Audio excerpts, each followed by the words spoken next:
Are we at, is the TV on? Is, Rick, let us know when we're live.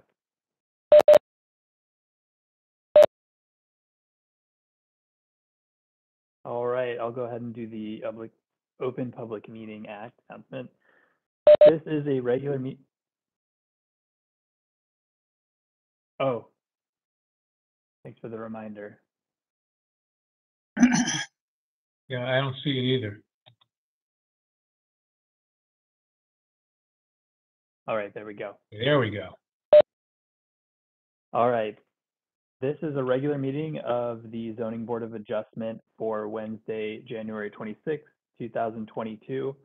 Notice has been given in accordance with the Open Public Meetings Act by posting a copy of the notice on the first floor of the municipal building and sending a copy to the Montclair Times, Star Ledger, and Herald News. This is a virtual public hearing. A link for members of the public to join is included in the agenda, which is available on the Montclair website, as is a link to the YouTube live stream where the hearing can be viewed live or thereafter. The hearing is also being televised on channel 34. I'm going to go ahead and call roll now. Mr. Church. Here. Mr. McCullough. Here. Mr. Moore. Mr. Simon. Here. Mr. Harrison. here. Ms. Harris. Here. Mr. Caulfield. Here. Mr. Vieira. Here. And Mr. Drill, filling in for Mr. Here. Sullivan. Okay. We have the approval of the minutes of the December 8th meeting, and I am thoroughly confused as to why we are changing those minutes. Yes, so I can walk you through that really quick. So for the application for 2 Columbus, I recorded an error in the minutes that we had voted, that the board had voted to deny one of the variance requests. And in actuality, the variance requests were all approved. They were just split. And I had thought that the second half of the motion was denied, but it was actually approved. So I made that correction. Okay, because I thought we had denied it. The minutes reflect both versions of the minute that they agreed to move the dormer in 2 feet, so it didn't need a side yard setback variance, and that's my recollection. That's what my notes of the meeting indicate. So I rewatched that portion of the meeting, and it was the applicant's decision to proceed with the application as presented without conditions. And I watched the motion, and the second motion was approved as well.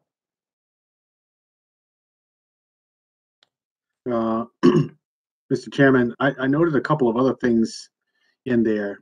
We might have addressed them earlier, but I'm not sure since they're open. One of them was that in the listing of the members of the committee, Mr. Allen is listed. And that also shows up on the next set of minutes that we'll be approving. So I'm wondering whether his name should continue to be listed. And then the second was in this particular one on the application for the Manuses. The name is misspelled. There are 3 occasions in which it's printed in the minutes. Which application?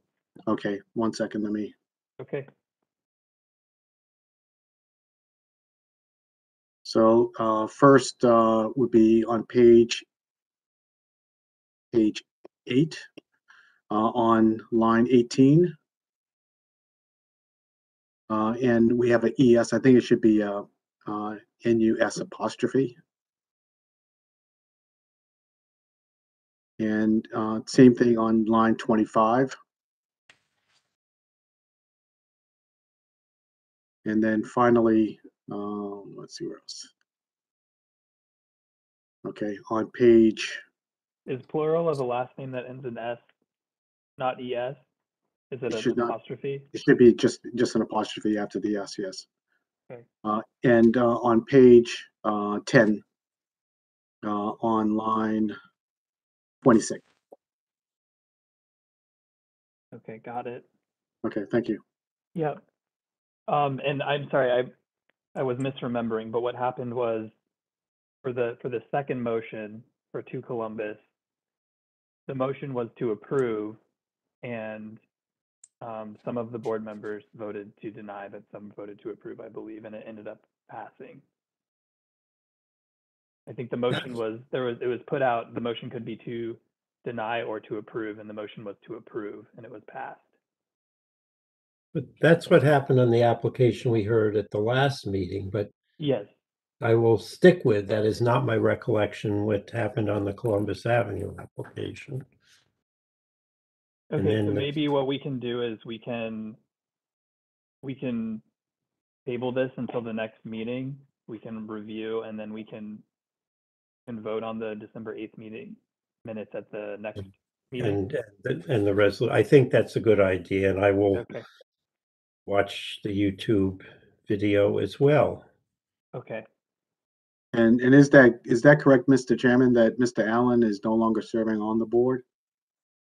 I am not aware of his having resigned. I'm aware of his having effectively resigned, but I'm not aware of his having, and Janice just. Formally, you're not aware of him formally resigning. Right, right.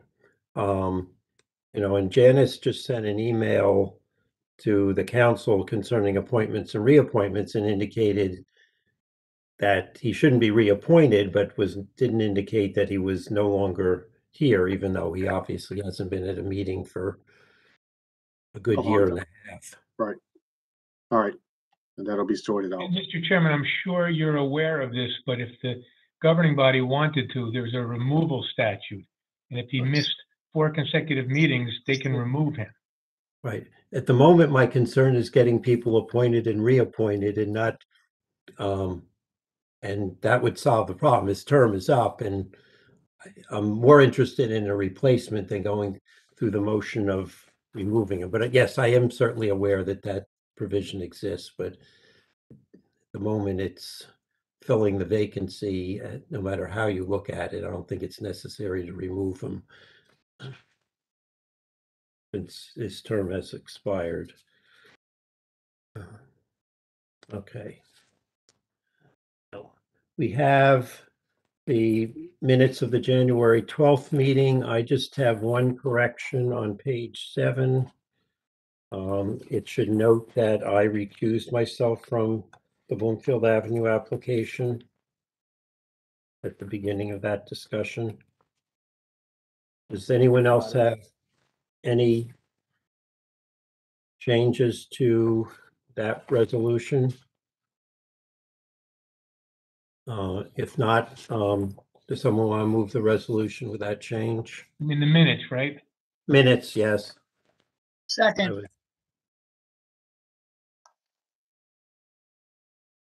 All in favor, say aye. aye. Aye. Any opposed? Any abstentions? Yes. Mr. Simon, I believe you're Yes. eligible. Abstain. Okay. And then we'll skip the 2 Columbus Avenue resolution till we get that squared away. And Mr. McCulloch, I turn it over to you for the 475 Bloomfield Avenue resolution. All right. For the 475 Bloomfield Avenue application, I have not noted any corrections to be made. Does anybody note any other corrections to be made? No. Is there a motion to approve the resolution? Approve. Is there a second? Second. All in favor, say aye. Aye. Aye. All opposed? Abstain. Abstain. All right, 2 abstentions, please. Thank you, Mr. Chairman. Okay, then we have the resolution for the Gately property on Macopin Avenue. I don't have any changes, but I will be abstaining. So does anyone else have any changes to that resolution? No. Does not someone want to move the resolution? Move approval. Also move. Jay, you have to abstain, so it's. Well, it's- I'm sorry. I'm All sorry. right, I'll move approval. Second. All in favor, say aye. Aye. Aye. Aye. I mean, I abstain. I abstain. Then we have the resolution for the Elbaum property on Stonebridge Road. I have one Sorry, correction. who are the abstentions for the 29 That application? would be Caulfield and Harrison. And And Simon. Church There's three of us. and Mr. Simon abstains because he wasn't present. So who is he checking off as voting yes to adopt that resolution? Mr. McCullough, We Mr. have- Caulfield, and Mr. Vieira, Ms. Harris. And Ms. Harris. and Ms. Harris. No, Ms. Harris who voted no, it says. Yeah, I voted no, but do I have to abstain from the resolution? Yes. Correct. Oh, okay. Yeah. Oh, so that means we only got 2 yes votes on that. That's right. Under the MLUL, you can adopt the resolution with one. But you should have gotten 3. You have Mr. McCullough, Mr. Caulfield, and Mr. Vieira. Okay, got it. Thank you. Okay, returning to the Elbaum resolution, there was one condition that that the driveway be located, I think I did 1 foot, I don't remember exactly, from the property line. The minutes indicate that there was a condition. I know that was what the condition, I just don't remember. I just did 1 foot or 2 feet. But if you Okay, could. I'll go back and check that and add that condition. Any other changes to that resolution? No. Does someone want to move the resolution as amended? I'll move the resolution as amended by the chair. Is there a Second. Okay, all in favor, say aye. Aye. Aye. Any opposed? Any abstentions? Abstain. Abstain. For the abstention, Mr. Simon. And Mr. McCullough could believe.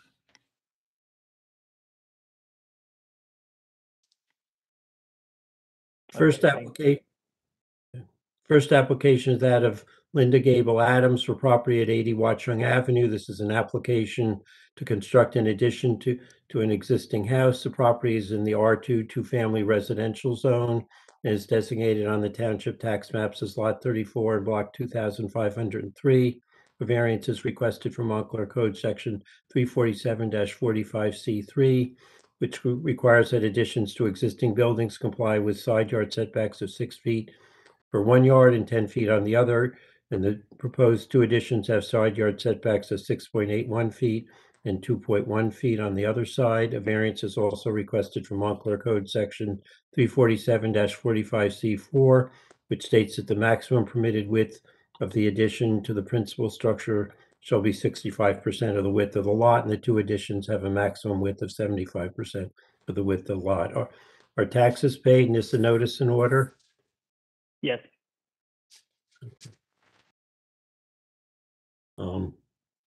Ms. Adams, are you present?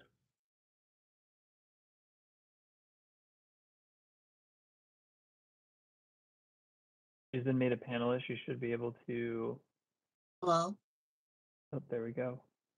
hello, Well, hello, can you guys hear me? we can. Okay, I'm here. Okay, Mr. Joe, do I'm you trying want, to figure this out because I Can you- never can you- used this platform before. To swear you in, I have to see you. Okay, you I'm put the trying to turn camera that on? on too.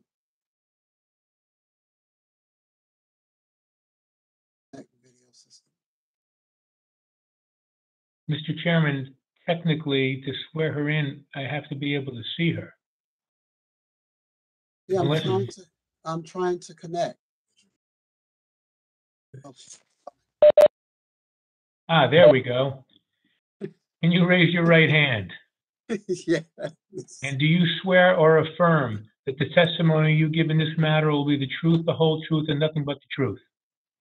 Yes, I do. And can you state your name and address for the record? Linda Gable Adams, 80 Watchung Avenue, Montclair. Okay, Mr. Chairman, you got it. Okay, is your architect here or anyone else, or is it just you? Just me. Okay, want to explain why you're doing the proposed additions and describe them? Well, my family is growing. I got married in July. So when I got married, he comes with two children and a grandchild. So obviously we need the additional room. Okay. Can you walk us through what, what you'll be using the extra space for? Go through, on each floor, what the extra space is for? On the first floor, the proposal is to add a master bedroom and a master bathroom, and that's on the left side. And on the right side, on the first floor, it will be extending the kitchen so that the kitchen will be a little larger to accommodate everyone. On the second floor, um, on the left-hand side, there's an existing bedroom there already, so it's just gonna be a little enlarged. And on the right side, it will be adding an additional bedroom. And that middle portion that you see there is currently is a porch, and that's going to get converted to my home office. And that's pretty much what the extension will detail. Okay, Mr. McCulloch, do you have any questions?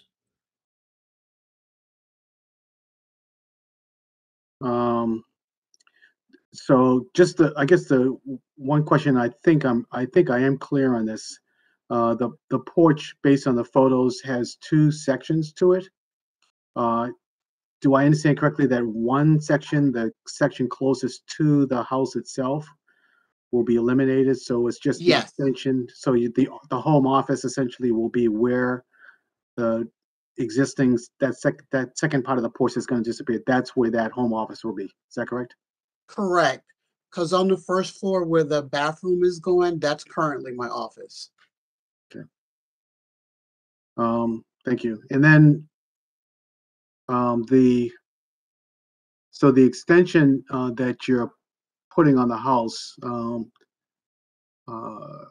see, looking from the street towards the rear of your property, you have a house to your right, which is in close proximity, and so the extension will align with the existing line of the property of the house itself, of the main house. Is that correct? That is correct. That's pretty much. Oh, you mean on the left-hand side, or it looks On the right to you? right-hand side. I know the left-hand side is the driveway. Is that correct? Yes. And the extension is not going out towards that house. It's just going straight back.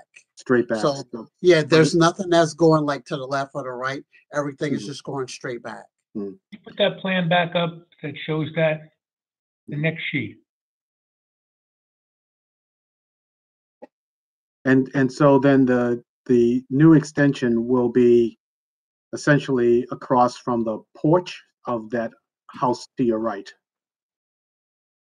I'm not exactly clear what your question is. Well, on the house to your right, also the building itself, because they have a porch, also extends further back than, I think it extends as far as that first section of your deck anyway, right? So, Yeah. okay,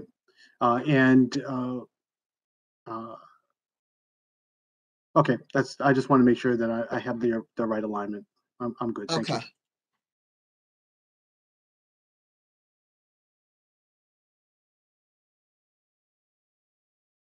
Mr. Church, do you have any questions? Not at this time, Mr. Chairman. Okay, Mr. Simon, do you have any questions? Yeah, just a clarity on the code. The variance is for 65% of the width of the lot, so that's 65% of, I believe, is 50. So the extension could not exceed what would be about 31 feet. Is that what the extent the variance is for? There are two variances, one for the width, which I didn't do the math, but it's 65% of the width of the lot, and the other is for the side yard setbacks. Yeah, the question was for the first one, the width. I just wanted to be clear that we're trying to, that the extension would go past 65% of the 50-foot width, correct? Correct. Okay, all right. No other questions. Ms. Harris, do you have any questions? Yes, it's a little bit hard to read on the plans, but what is the width of the largest extension? Where the kitchen and the master bedroom are? I'm sorry, you're addressing that question to me? Yeah, All right, what is your question? what is the width of the main part of the extension? A little bit hard to read. Well, I pretty much got the same plans you read, so I'm not Okay, reading I that can too see well that. on there either. Why don't you look Okay, up no, on the I can see it screen- on here. Look on the screen, which has just been blown up. Yep, thank you. Yeah. Okay, thank you. Yes, 31 feet, correct? Shown on the plan? yes, That's what it looks like. Yep. yes, that's correct. Okay. And did you consider, I mean, it looks like just looking at the floor plan that it could kind of be slid over a couple of feet at least so that you can, or about 4 feet at least so that you can adhere to the side yard setback on the side of the kitchen. Was that considered at all in the plan, in the planning stage with your architect? Yes, this is not my area of expertise, so I had to depend on my architect to know the regulations and guide me accordingly. So, Okay. I have no further questions. Okay. Mr. Caulfield, do you have any questions? Maybe not a question, but a comment. Hi, how are you today? good, thank you. Okay. I mean, my only concern is that on that side, it's just 2 feet, and as you go back, you know, I know the property opens up, so it's like 5 feet clear. That extension would be 5 feet clear of the property line. And I know that we have the lot is tight as it is. I would just like to, you know, or I would like to have the architect maybe expand it backwards, not more to the side, just because, you know, a 2 feet side setback is like in the suburbs of Montclair is kind of a tight situation. So I mean, I'm concerned about that. I kind of wish that the architect had maybe gone straight out towards the deck. Maybe we would have lost a little bit of lawn or something, but made the house a little bit wider that way. This just concerns about how close it is to that side, and I know that this is you know, it's tight as it is. We're tight here as you know with the driveway and the house and etc. But that's all I have tonight. Thanks. Okay, Mr. Vieira, do you have any questions? Thank you, Mr. Chairman. Yes, I guess it's a follow-up question to my colleague, Ms. Harris. Was there any consideration to increase that setback as opposed to being 2.1 feet to be a little more? I understand that, you know, the architect might be trying to follow that, the line of the construction, the existing construction, but just wanted to know if there was any consideration to try to increase that setback.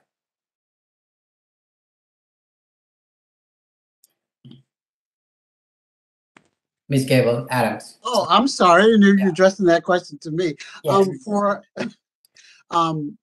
Look, as I said that, I had to depend on the expertise of the architect. I'm not exactly sure like how you guys are looking at it, but the addition goes pretty much straight back, which is how that with the existing house. So there's nothing that's going to be extending to the left or to the right towards the other homes, because even myself, knowing that those spaces were not very large, I tried to shy away from that. And I think probably his thinking is making an addition to or a door to the basement, because I told him that I had to have that door to the basement, um, which currently sits on the back of the house. Okay, thank you. Mhm. And so what is, trying to understand, what is becoming of the door to the basement?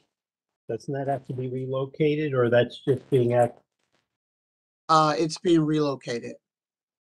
It's being relocated on the side of the house as opposed to the back of the house, how it is now.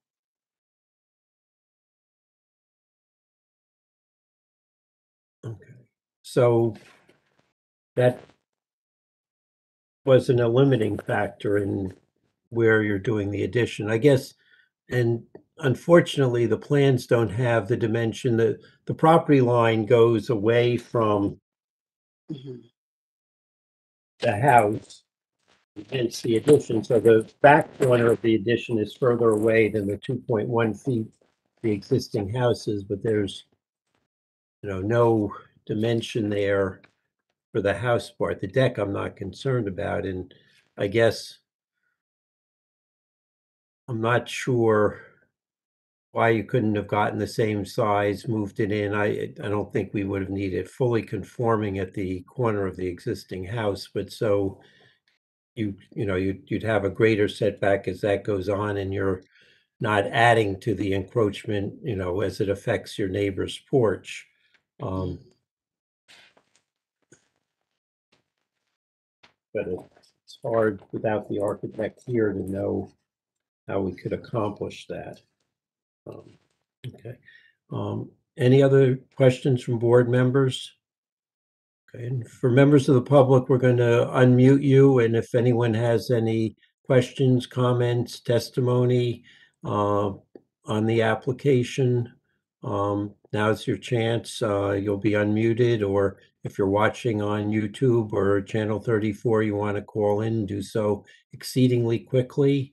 But this is your one chance to comment on the application or ask questions or give testimony. So are there any members of the public who wish to participate on this application?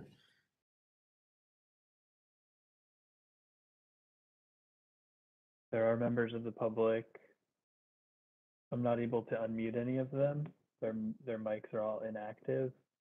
I'm waiting to see if any of them activate their mics.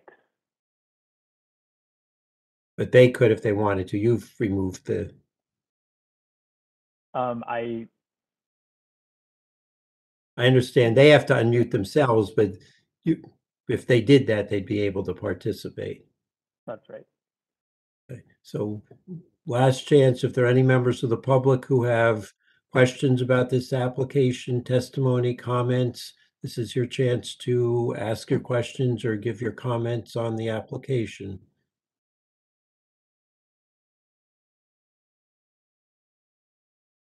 Okay. Ms. Adams, is there anything you want to say before we discuss and vote on the application? No, sorry, just try to be as honest as I can and explain to you the best way I can. But like I said, I'm not a expert in this area, so I had to rely on their expertise. So. Okay, we'll start discussion with Mr. Church. Yeah, concerning this application, I'm a little concerned about the violation of the 65% of the lot that we've adopted.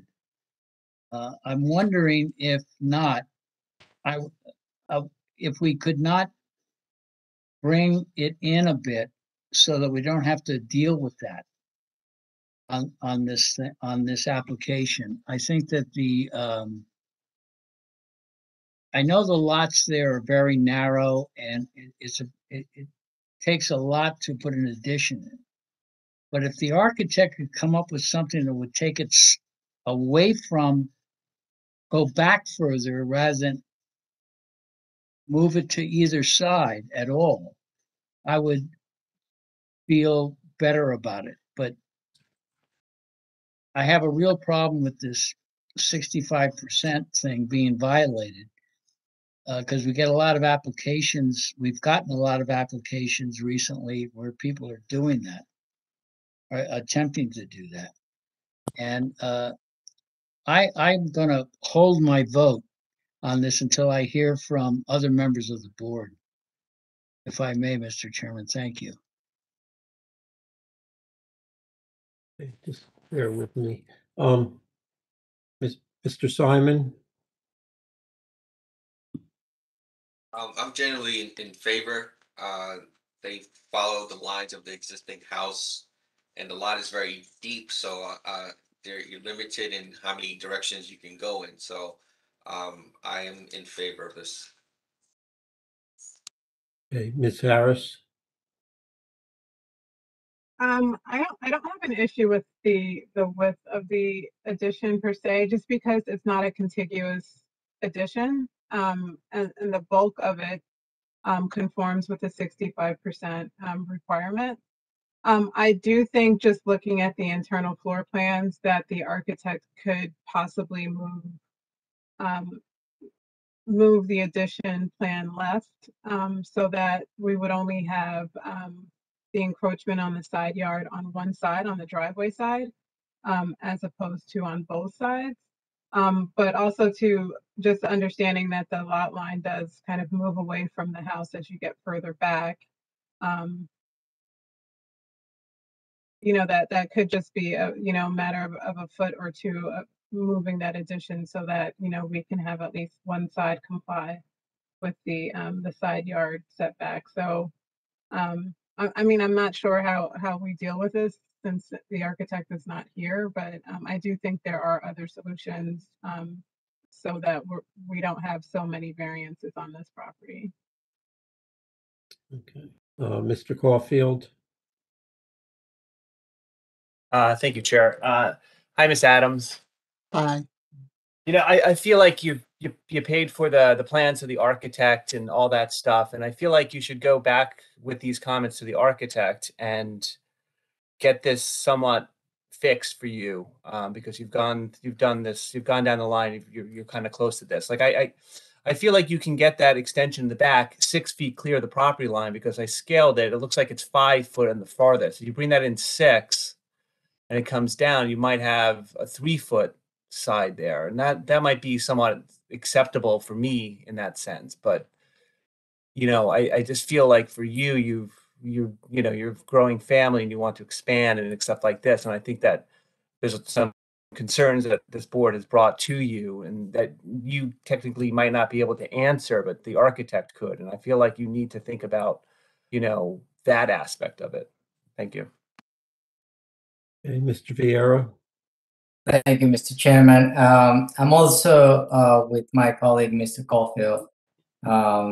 If the applicant can consider going back to the drawing board and hopefully, trying to comply at least on one side, as Ms. Harris has mentioned, on the left side, it's 6 feet and 6.81 feet. I think that with some creativity, we might be able to get there, to be able to increase that number to 10 feet or so. And, I'll be interested in knowing if the applicant is willing to consider that. Thank you. Mr. McCullough? Yeah, thank you, Mr. Chairman. I'm always conscious of the fact that people live in a space, and for the most part, it seems as though this family has been utilizing much of the space that they're choosing to place the extension on. And, oftentimes I think, people have a sort of a good reason for, therefore, why they've designed a space in a particular way. And with that said, I mean, I don't see what would be the major impediment to sliding this addition over in order to meet the requirements. And I think I would be supportive, as Mr. Caulfield has articulated, having the architect to make that adjustment. My sense is that it may not create that much of an impediment for them in terms of the overall space on this property and how they really wanted to utilize it. At the same time,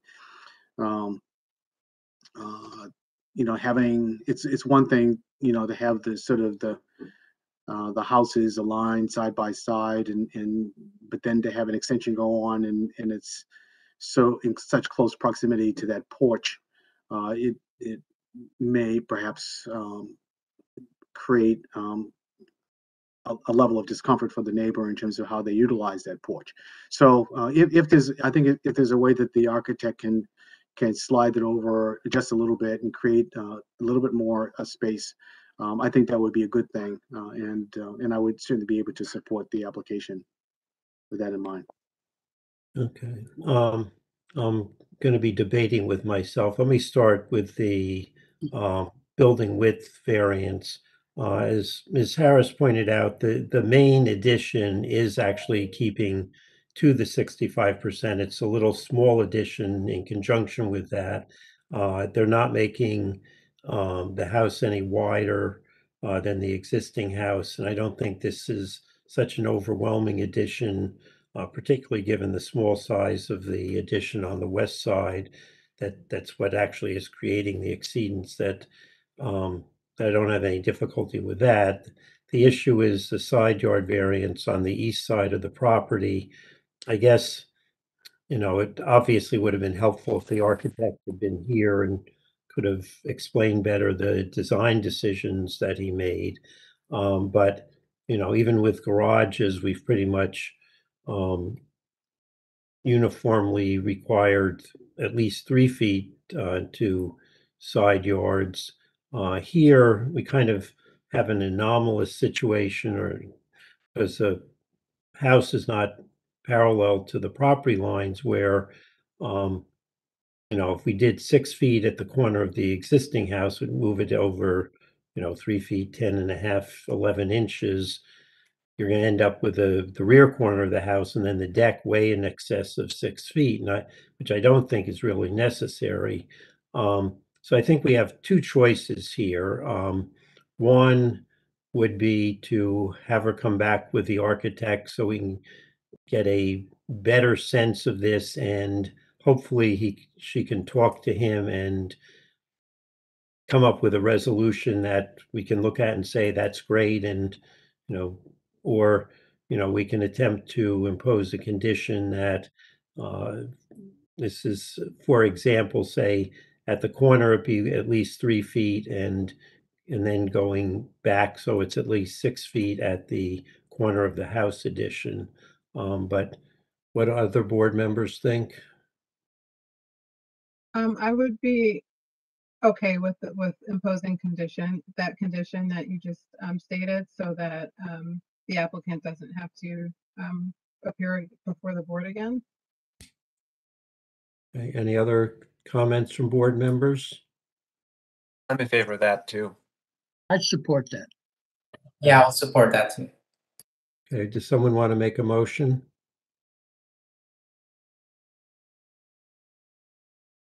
Mr. Chair, can you go over that condition one more time? So Okay, so that where the addition on the east side starts at the corner of the existing house, at that point it be located at least 3 feet from the property line, and then that it angle back, keeping a line that's parallel to the existing line of the house, so that the rear corner of the house addition will be at least 6 feet from the eastern property line.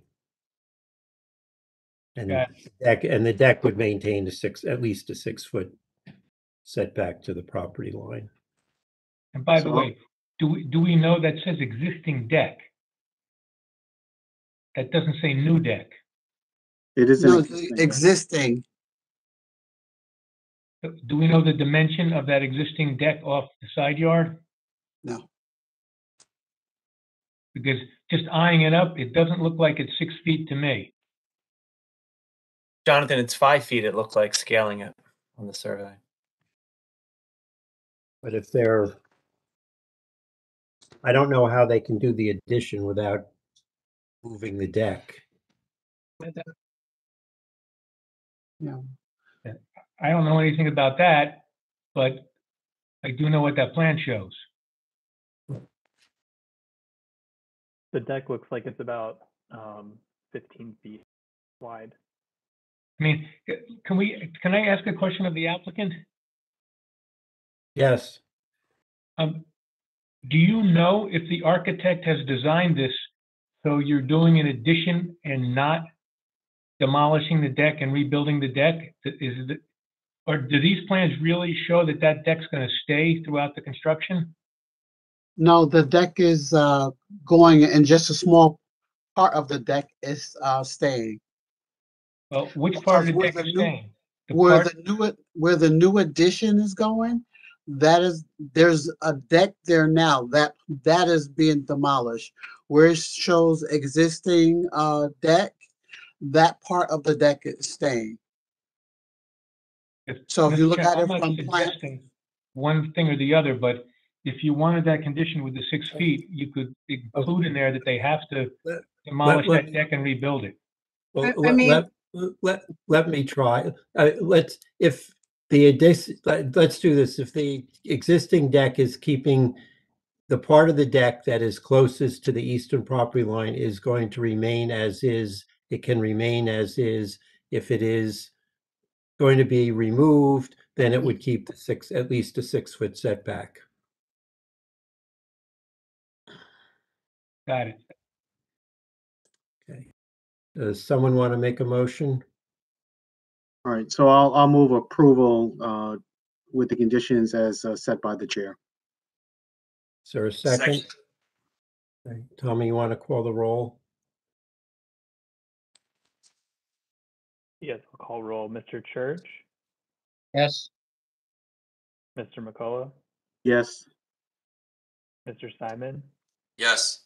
Mr. Harrison, Yes. Ms. Harris, Yes. Mr. Caulfield, Yes. Mr. Vieira, Yes.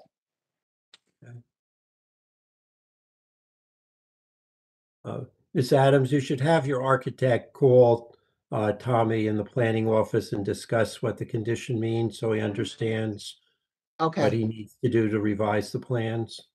okay. Okay. All right. Is there anything else that I need to do other than that?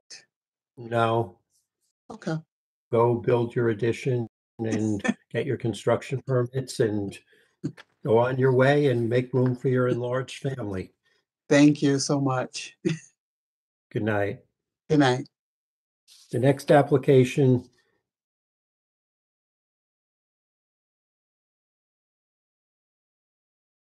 is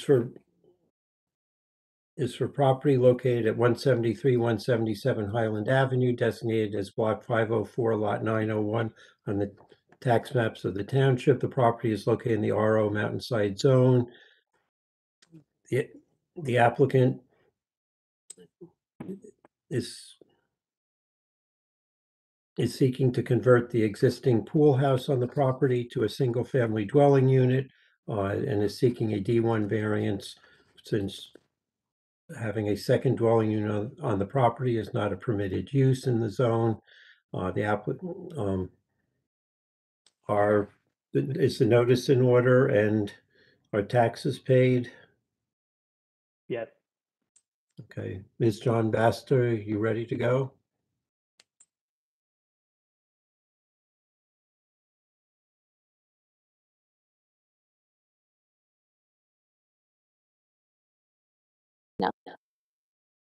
There. Now can you hear me? Okay. Yes. Yes. And we can see you. Great. Good evening. My name is Lisa John Boss with the law firm Cases, Shahanian, and Jan Tomasi. As the chairman stated, we're here before the board this evening seeking a use variance in connection with property at 173-177 Highland Avenue. The property is developed with a single-family home, including several accessory structures, one of them being a pool house, which the applicant is seeking to convert into a residential dwelling. We're seeking a use variance to allow that, and as identified in your planner's memo, a variance to allow more than one principal structure on a lot.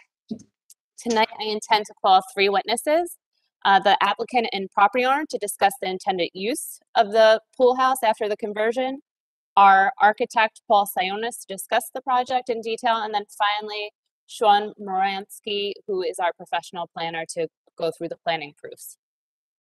Mr. Chairman, can I get all 3 of those witnesses sworn in right now, right up front, so I don't have to worry about it? Sure.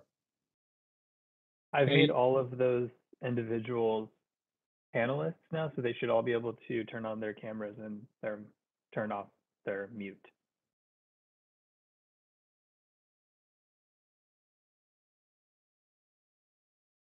And I'm going to ask the applicant's attorney to identify each one of the witnesses, have them like wave to us so we can see them. In fact, for now, can we take down the the screen share so we can see everybody? Okay, so can the 3 witnesses raise your hand so first we can see where you are? Okay, so who is the applicant? That would be me, Vandana Venkatesh. Okay, and we can see your name spelled on the screen, but for the record, it's Vandana, and the last name is Venkatesh, correct? No, it's VEN, K as in King, A, T as in Tom, ESH. Okay, and who is the architect, please? That's me. Okay, we see your name, but just spell it for the record. Paul Sionas, S-I-O-N-A-S. Okay, and the applicant's planner. Please, we see your name. Please spell it for the record. It's Sean, S-E-A-N, Moronski, M-O-R-O-N-S-K-I. Okay, all 3 of you, please raise your right hand. And do all 3 of you swear or affirm that the testimony you're going to give in this matter will be the truth, the whole truth, and nothing but the truth? I do. I do. I do. Okay, applicant's attorney, take it away. Thank you. Vandana, you are the current property owner at 173-177 Highland Avenue, is that correct? That's right. Okay, and can you describe to the board, we stated that we're here seeking use variance to convert the pool house into a residential unit. Can you discuss the genesis of this request and who the intended user of the structure is going to be? Sure. Thank you, board members. So we purchased this property with the idea that we were going to make this a multi-generational home for my family, which is my husband and 3 children, as well as for my in-laws who were in India.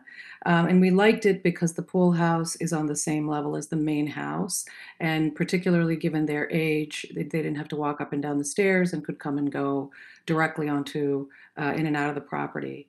As you know, COVID then came on and exacerbated a lot of these plans.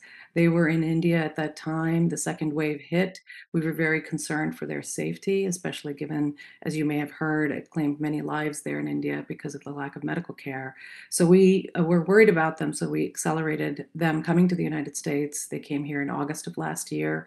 And they really came here to spend time with their family and their grandkids with some level of independence and to be able to sort of age in place with some independence. And that's the main reason we purchased this property, was that we could use that pool house for them during their lifetime, and then upon their passing to be able to rent it to long-term renters. We don't expect to be using this property, for anything other than long-term rentals, because the nature of the property is such that for my kitchen and for my family room, we would be seeing the renters there. So our goal really is to make this family home for us in the initial case, and then after their passing, to be able to use it for a limited long-term rental. We're pretty private, and I think we wouldn't want people in that environment. As I said, I can see that a pool house from my window, from my kitchen window. So, you know, we are interested in sort of keeping this within the family and making sure that the our in-laws can stay there and be comfortable, and then rent it after their passing. And in advance of tonight's meeting, did you have occasion to speak with your neighbors regarding the proposed use? I did. I spoke with the neighbors, Nina and Dinesh Shaw, who live right next to the pool house. They're actually the neighbors to the right of our property, and they are both in favor of any changes we would make and are in favor of this application. Thank you. I have no further questions. Thank you. Mr. McCulloch, do you have any questions? My understanding is that the structure, the living part of the structure, you would only be on the one level. Is that correct? That's right. And the lower level, how would that be used? It's a basement, so it would largely have basically storage and laundry facilities. And would there be access from the lower level to the yard? Yes, And they would be able to utilize that if they so chose. that's right. Are you intending to change any of the windows? I noticed that you had a lot of stained glass in there, so you're going to maintain. Yeah, we're going to keep everything on the external side of the property as you know, as is. We're not planning on changing the outside of the structure at all. It's just the interior. And Mr. McCullough, Paul Sionas will be going through a lot of the architectural features in detail and the renovations proposed. All right, thank you very much. That's Okay. that's all the questions I have. Mr. Church, do you have any questions? No. Mr. Simon, do you have any questions? At this time. Ms. Harris, do you have any questions? I have no questions for this witness. Thank you.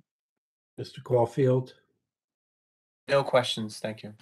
Mr. Vieira? Thank you, Mr. Chairman. The only question that I have for the applicant is that you can confirm that this dwelling will not be used for short-term rentals?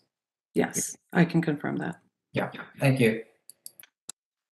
Okay, I don't have any questions. Ms. John Bass, do you want to call Mr. Sionas? Mr. Chairman, can I ask one question? Sure. This is a question to the applicant. When you spoke with your neighbor to tell them about your plans and they said they didn't have a problem with it, I assume you told them both about the immediate plans for the in-law and you also told them about long-term plans to rent? I did. Okay, thank you. Our next Lisa. witness is Paul Sionas with Sionas Architecture. Oh, Paul was already sworn. Paul has appeared before the board many times. Do you want me to go through his educational and professional background? Is he just testifying as an architect? Yes. Sometimes he wears different hats. Okay, we accept him as an expert architect.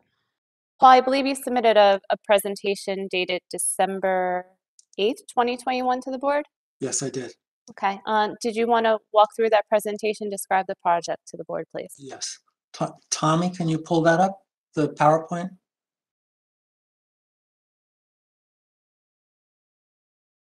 Okay, thank you. So we prepared a 12-slide PowerPoint to basically show the drawings that were filed with the application, but the drawings have been colored for better visibility. And the PowerPoint also allows us to add some photographs and additional exhibits.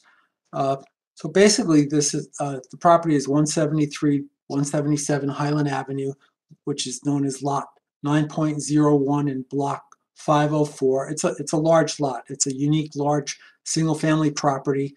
It's 1.36 acres. It's 222 feet across at the front of the house, and it's 525 feet deep. The property is interesting, and there's an interesting history to this property in that it was subdivided off of 196 Upper Mountain Avenue, which is directly to the east, in 1982. The property is located on the east side of Highland Avenue, and there's an approximate 25-foot difference in height from the level at Highland Avenue down to the front door of the house. So there's a 25-foot height difference. The lot is improved with the 2.5-story residence that was constructed around 1988. It also has the existing brick and stone pool house that's the subject of this application, and that was constructed around 1932 and completed around 1935 according to town records, and that was constructed as part of 196 Upper Mountain Avenue. There's also a regulation-sized 60-foot by 120-foot clay tennis court on the property and a swimming pool, and those were constructed with the 196 Upper Mountain Avenue residence. The driveway leading to this house extends from Highland Avenue down to the house. There's a 3-car garage within the house, and there's also 3 parking spaces at the bottom of the driveway. And as you can see on this slide, which is a colored version of the survey map, there's the existing pool house along the bottom of that drawing, south side of the property, and that's the subject of this application. So the pool house is located within the side yard, so it's 12.14 feet off of that southerly property line. So the proposal is to convert the pool house, as you heard from Vandana, into a residence. Next slide, please. So this slide has 3 photographs taken by my staff. First photograph on the top left is a view looking east from halfway up the driveway. Again, Highland Avenue is 25 feet above the height of the house, of the level of the floor of the house. So this photograph was taken halfway up the driveway, and you can see the existing 3-car garage that's part of the house, plus 3 exterior parking spaces. The second photograph on the top right is a view looking southeast across the pool deck. The main house is on the left, and then the pool house you can see on the back right of this photograph. The third photograph on this slide is a view looking southwest across the tennis court. So as I said, this is a regulation-sized tennis court, and the pool house is to the left of this photo. Next slide, please. So this third slide has 3 additional photographs. The top photograph, labeled number 4, is the view looking at the north face of the pool house. The tennis court is on the right behind that fence in that photograph. So this is the pool house. It was built when the main house at 196 Upper Mountain Avenue was built. Photograph number 5 is a view looking at the east face of the pool house with the lower level entry door and a grass yard that's part of this pool house. It's accessible from this pool house. So Mr. McCullough was asking, is there a door or entrance to the basement? The door shown, that white door on the left side of that building, is the access to the basement to this building. And then the bottom left photograph, number 6, is a view looking towards the east. This is looking at the rear facade of 196 Upper Mountain Avenue. So that's the house that was built when this was all one property back in 1932, 1935. Next slide, please. So this slide, number 4, is from a Google Earth satellite view, and you can see, I've outlined the subject property in orange, and property is on the east side of Highland Avenue on a long stretch of Highland between Edgemont Road to the south and Ingleside to the north. And it's a pretty long stretch, and both Edgemont and Ingleside are not even shown on this satellite view. But you can see it's completely surrounded by other residential properties. To the east are the properties along Upper Mountain Avenue, and then both to the north and south are properties along Highland Avenue. Next slide, please, number 5. So the record's clear. It's Edgewood Road, not Edgemont Road. I'm sorry, that was my fault, my typo. Thank you. 2 different roads. Slide number 5 is the Montclair tax map, but I've highlighted the subject property in color. So as I said, this is a unique property that was originally part of Lot 9 directly to the east. And Lot 9 is 196 Upper Mountain, and it's part of what was called the Kurt Forsman estate. So the swimming pool, the tennis court, and the swimming pool building were original to Lot 9 in the 1932-1935 construction. And if you're familiar with these properties on Upper Mountain, there's a similar home to 196 Upper Mountain, which is on Lot 10 that Mr. Forsman built for his mother. And this is all from Mike Farrelly, who's the township historian. He's written articles on this property. So in the bottom left is the view of 196 Upper Mountain Avenue, which is the original residence on Lot 9. Okay, next slide number 6, please. Slide number 6 is taken from the Montclair zoning map. This property is located in the RO Mountainside zone. It's a single family zone with a minimum lot width requirement of 150 feet. As I said, the existing lot width here is 222 feet. It's also located within the steep slope area, and the property is located within the Mountain Historic District. At 59,172 square feet in area, this lot's 3 times the minimum size of 20,000 feet, which is required in the RO zone. So this is a fairly large lot. Next slide, please. Slide number 7 are the existing floor plans. The top is the existing first floor. The bottom is the existing basement floor plan. So as I said, this was constructed as a swimming pool building in 1932 for 196 Upper Mountain Avenue, and it was designed to match the main house at 196 Upper Mountain on the exterior. So it's got beautiful stone and brick detailing. It has a slate roof, copper gutters, and leaders. It consists of 2 floors. The first floor is accessible from the main grade level. So that I put a blue arrow where the entrance door is. And this is as the building was built. This is how it is today. So there's a separate women's and men's changing rooms. There are 2 separate bathrooms and 2 separate stall showers. Right in the center, just above that arrow in the entry, there's a kitchenette and dry bar for food preparation and food storage. And then there's a full basement. The basement currently is accessed from that door on the left where I have the other blue arrow. And that's basically a utility space. So that contains the furnace and the HVAC unit for the upper floor.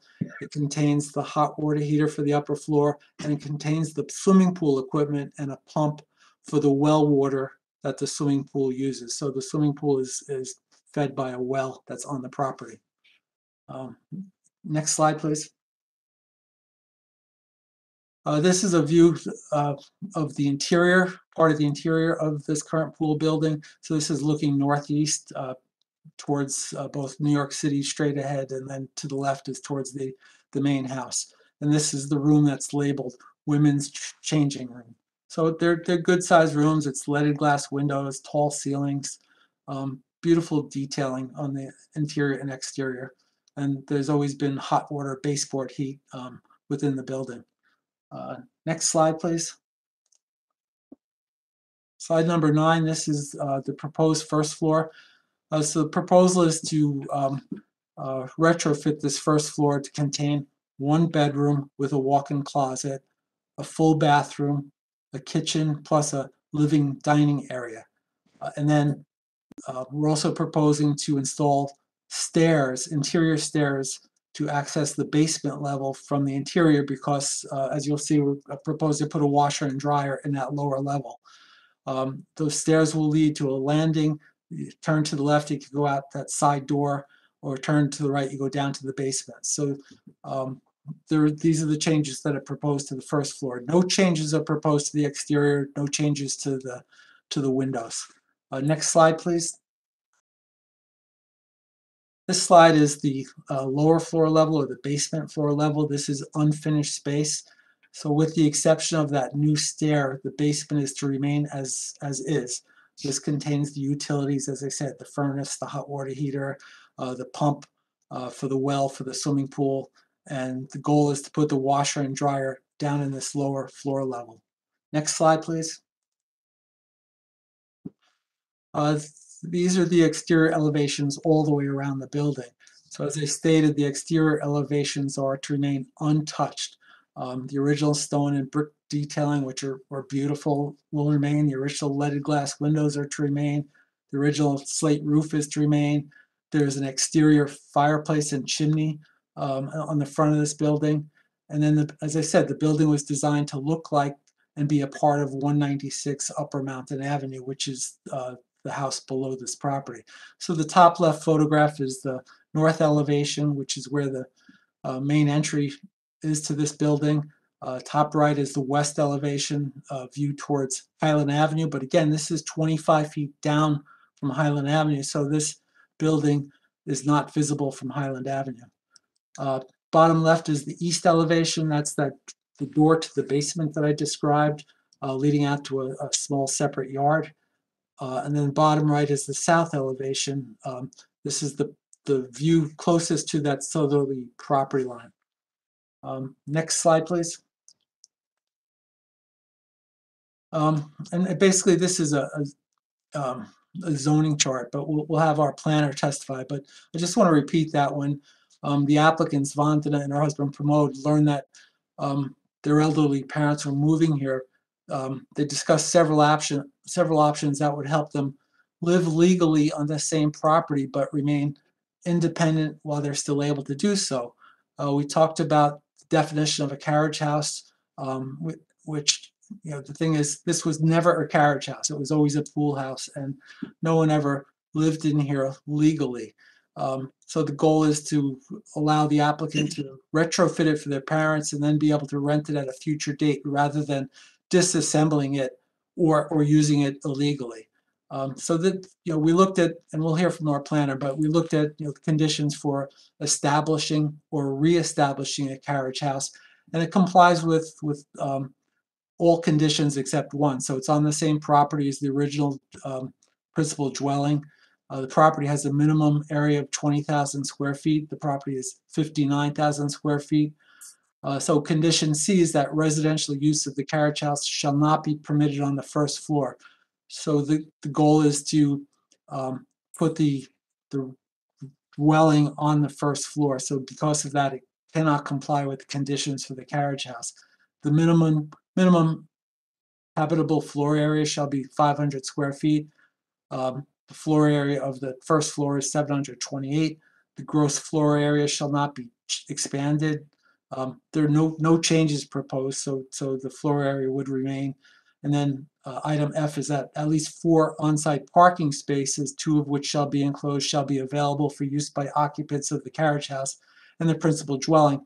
As I stated, there's an existing 3-car attached garage, plus there are 3 driveway spaces for a total of 6 on-site parking spaces.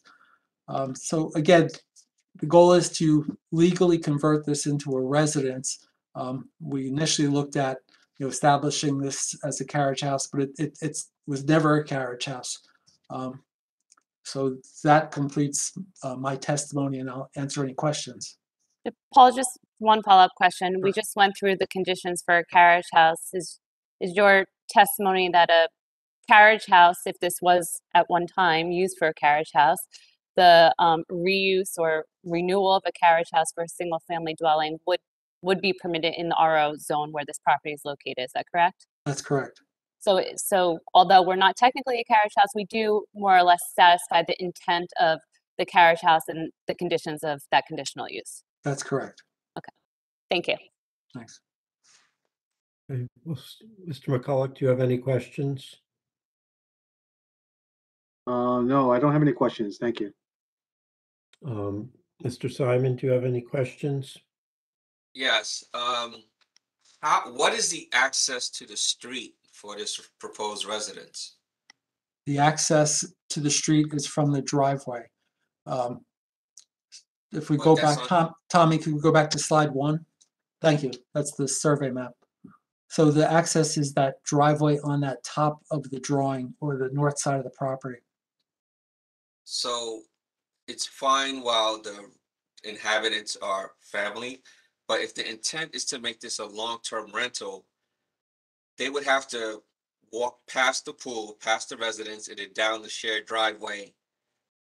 That doesn't seem very likely for a renter. That seems to encroach on whatever privacy concerns that were brought up earlier. Right, and I think the point of Vandana, the property owner's testimony was that, because of the location of the pool house and the conversion, that they would be particular about what renters they may in the future have due to privacy concerns, because they would have to walk through the pool out to the driveway. And to follow up on that, you would, assuming that you have strangers as renters, you're now walking by a pool, which I imagine is some kind of a hazard or insurance concern, because now you have an unprotected pool that if they have small children or whatever the case may be, so now you're limiting who could potentially rent from you just based on those conditions alone.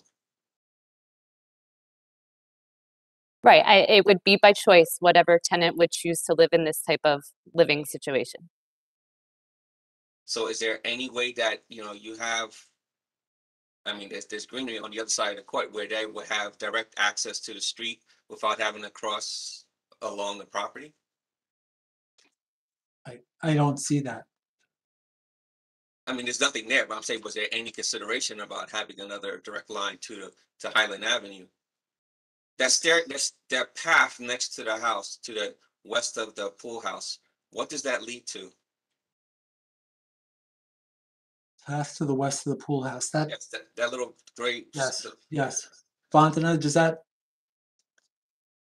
Are we talking about the is a path? right side of the pool house as you face it? Yeah, where the cursor is now. There's a little Yeah, path. so that's just basically dead space behind the tennis court. That's where we have like wood stored and the like. There's no place to walk there. It's just a retaining wall and dead space. So that path just leads to a It wall. leads to the tennis court, the back of the tennis court. There's a retaining wall on the side of the tennis court. So if you go to the slide that shows the tennis court, Slide 2, Tommy, yeah, at the bottom there. this one. So what you see at the back there is exactly that. There's effectively the space behind the tennis court and then the wall of the tennis court.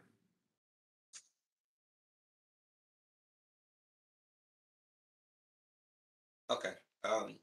No other questions. Thank you. Mr. Church, do you have any questions?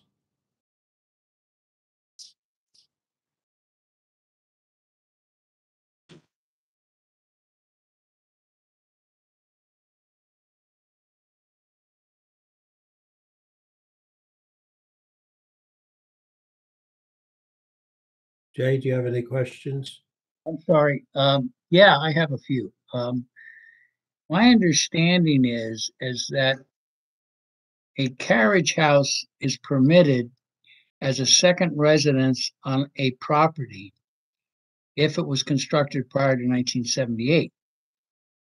This is not a carriage house to begin with. And they're proposing that at the end of the use for family, it'll be turned into a long-term rental. I have some concern about that because the RO zone, I believe, is zoned as one family.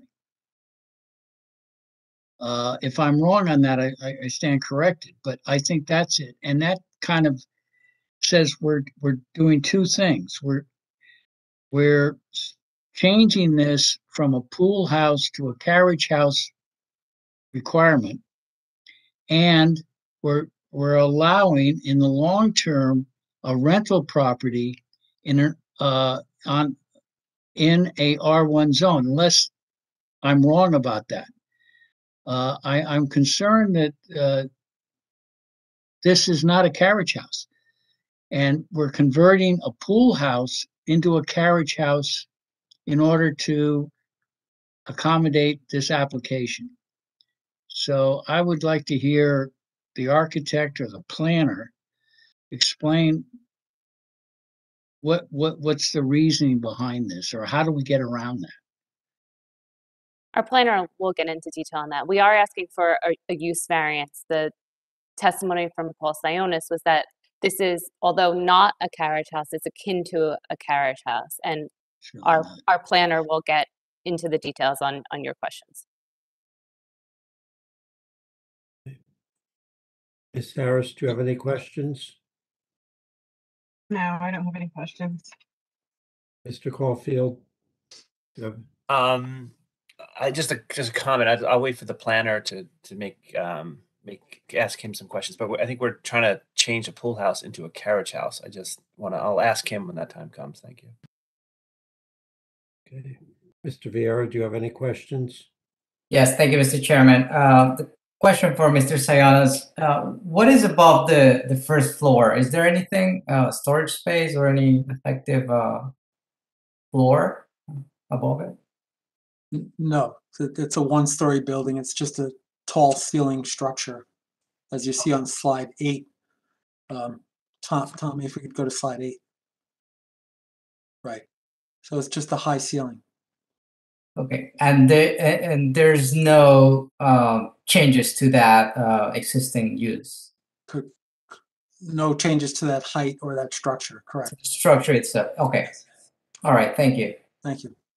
Okay, I'll largely ask the planner, but can you go to the last slide on the carriage house part of this, since Ms. John Bast asked you a question about this? One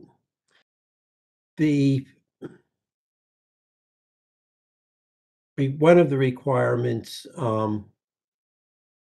is, as it was dealing with carriage houses, is that residential use of the carriage house shall not be permitted in the first floor. And this is basically a one-story structure. So is there any way this is really equivalent to a carriage house besides the fact it never was one? In my opinion, it was never a carriage house, and as I said, it's similar conditions as a carriage house, but it cannot comply with the conditions of the carriage house because it's a one-story structure over a basement. Okay, we're going to hold off on the public until all the witnesses have testified, just because it's so much fun. But if you have questions or comments, we'll do that after the planner has testified. Okay, our next witness is Sean Moronski. Thank you. And Sean is our professional planner. Sean, I believe you testified before the board previously, but I don't know how long it's been. It's more frequently I've been before the planning board. It's been a few years since I've been before the zoning board. The last time was an application for Montclair Kimberly. So it's been a couple of years. Okay, can you briefly go through your educational and professional background? Sure.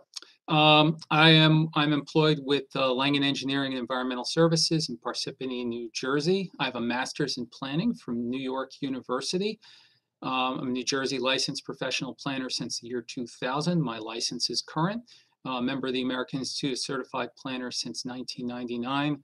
I've been qualified as a professional planning expert in over 100 municipalities throughout the state, including Montclair. I will accept him. Thank you. Thank you. Paul, in advance of your testimony this evening, can you discuss with the board what you did to prepare for your testimony? Yes, I reviewed all the application materials that have been submitted, the plans, the correspondence from the board planner. I visited the site, the surrounding area, walked the site. I also reviewed the relevant master plan documents, your 2016 reexamination, your 2019 land use plan, and also your zoning ordinance. The applicant has gone through the reasons for the application from her perspective. Paul went through the details about the pool house as it exists, and part of his description talked about the comparison with regards to the carriage house. This is not a carriage house in the literal definition of the census as it's defined in the Montclair ordinance. However, we are proposing for the pool house to be converted to a single family unit, single family 1-bedroom unit. There are no changes to the building footprint or the exterior, no additional lighting, landscaping. It will look the same. It will appear the same way as it does now. This is all talking about interior improvements as have been described. And we are located in the RO Mountainside zoning district. This is a district that, and the reason carriage houses have been brought up, is one of the districts that historically carriage houses served as single family dwellings on many properties. and the reestablishment of them is allowed as a conditional use. And what's relevant about that is because of the historic nature of some of the properties in this neighborhood, this particular property, once a much larger property where the pool house was part of a larger lot that was built back in the 1930s, and the pool house has been preserved largely as it was originally designed. So part of the thought process that went into considering the conversion to make this a one-bedroom unit is that to preserve the look, the aesthetics of the site, to not have exterior changes, taking into consideration concerns about the neighborhood and the nature of the zoning.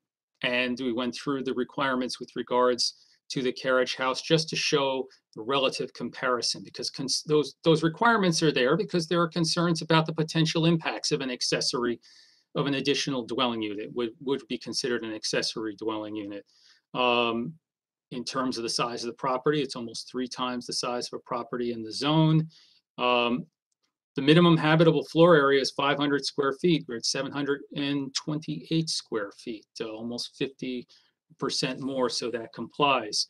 We're not expanding the gross floor area, and also providing adequate parking. There was a question about access to the site. I walked on the site. I was able to walk around the house a little bit longer than walking by the pool to go to see the accessory dwelling. So there are other ways around it. And just in my visiting the site, the prospect of another pathway would not be a desirable one, especially considering the terrain. You have a relatively steep terrain there, and as Paul noted in his testimony, we're in a steep slope area. So the idea is that on the conversion is that it would be an interior renovation and not to make any exterior site improvements to the site in that regard. The relief we're requesting, it is D1 use variance relief, and because a carriage house is specifically defined in the ordinance, and I'll read the definition. It's an accessory dwelling originally constructed at or about the same time as the principal single-family dwelling and used for storage and second floor occupancy by one or more employees of the property owner and consisting minimally of a bathroom and one or more bedrooms. We're not a carriage house by your definition, and in Paul's testimony is the case. So for the use, we need that variance. Also, we're not allowed to have more than one principal building per lot for 1 and 2 family dwellings. So we need to request that relief as well. And our task is to reconcile the granting of the variance, even though the use is not permitted to the Medici standard. And based on my review, I do believe that what we're proposing is particularly suited for the site. The lot does have a unique history, as was previously outlined in testimony. It was once part of a larger estate with the neighboring home down on Upper Mountain Avenue. It was constructed in the 1930s, and nearby a similar type of home was built. So I think there is value in terms of preserving while using the site in the same nature, using the building in the same nature that is permitted as an accessory dwelling, a carriage house, that there is value in helping to preserve that structure. The current lot was established in 1982 via subdivision approval. The question is, can the structure accommodate the residential use in its current footprint? As was seen in the existing footprint, you have 2 bath and shower areas already and a little mini kitchen of sort.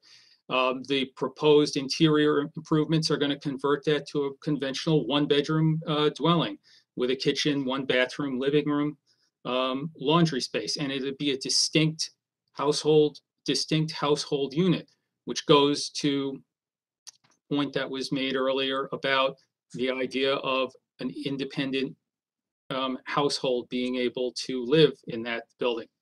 It's also significantly distant from the main house to offer privacy for the residents of both dwellings, no matter how they access. And in addition, questions and concerns about, well, what about the impact potentially on neighbors, which would be a potential impact you talk about with regards to an accessory dwelling. Well, in terms of the different grade difference from the neighboring dwelling, you also have some vegetation as well.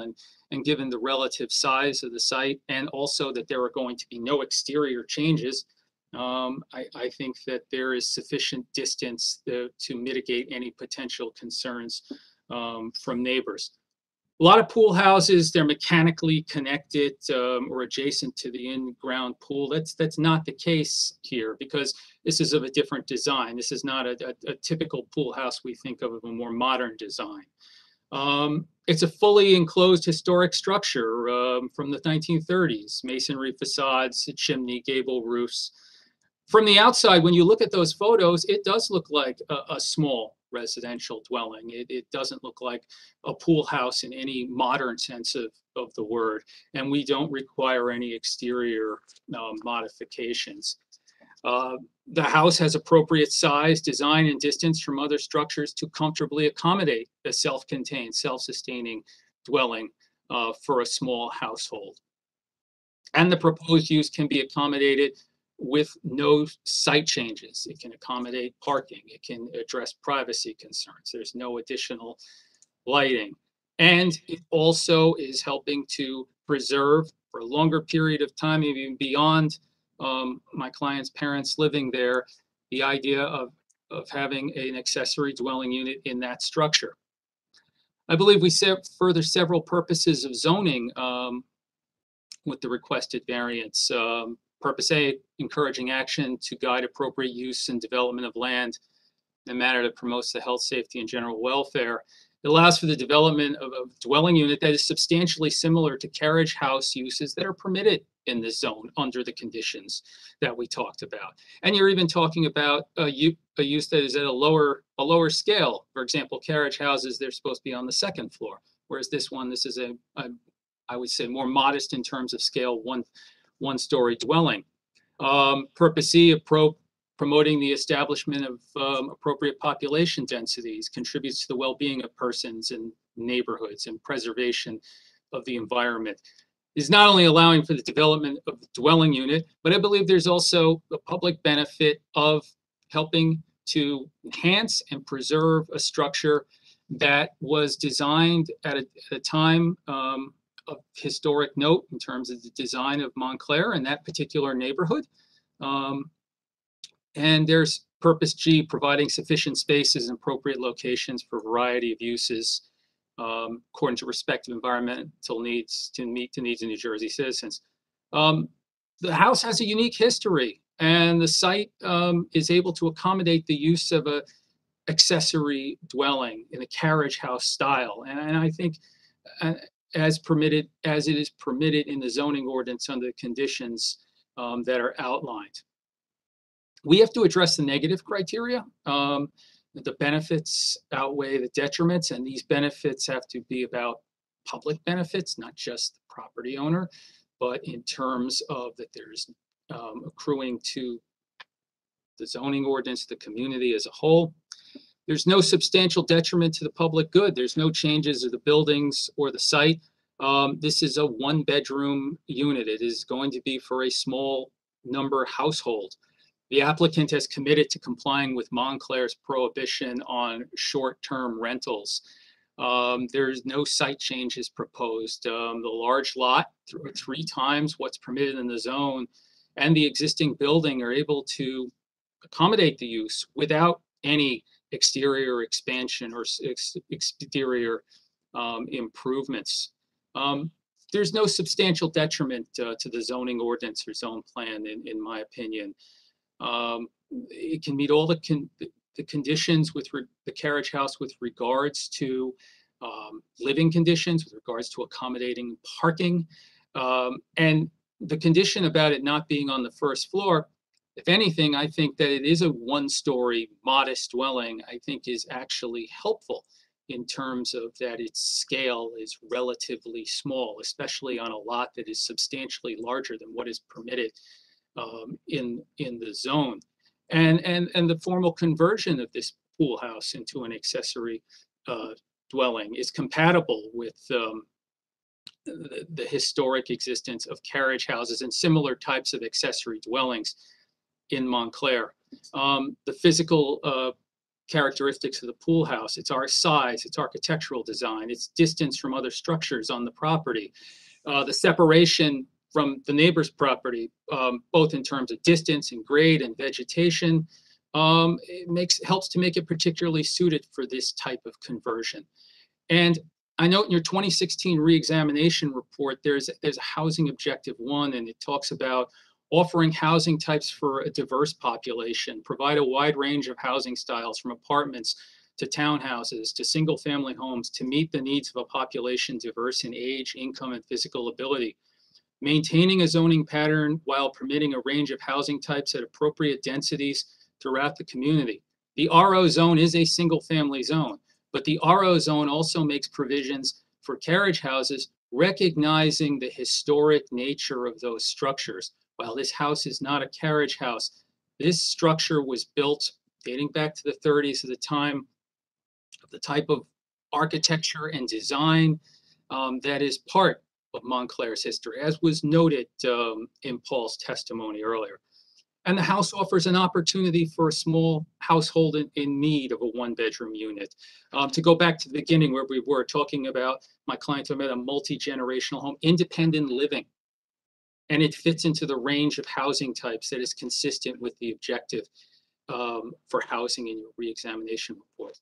So I respectfully request, for the reasons I've outlined, that you consider the granting of the D1 variance to permit the accessory dwelling and as a second principal use on this lot. Thank you. Thank you, Sean. I have no further questions. Mr. McCulloch, do you have any questions? I guess it's a question or maybe it's a comment. I'm not sure, Sean, but just listening to the description and then also looking at the intended design of the first floor space, it seems to me that while this space is convertible to a residential dwelling, it could just as easily be reconverted back to a pool house if the principal owners of the property decided at a later date that they didn't want to use it as a long-term rental. I mean, other than building in a stairwell of some sort, as the design calls for, to create access to the lower level. There isn't a lot of interior structural change, except where I guess where the bathroom was, because currently there are sort of side-by-side bathrooms for the purposes of male and female changing rooms. But am I reading that correctly? That, I mean, it could just as easily be converted back into a pool house at a later date if the principal owners. If they wanted to do that, they could. Sure. I mean, that's, of course. Okay, thank you. Mr. Church, do you have any questions? Yeah.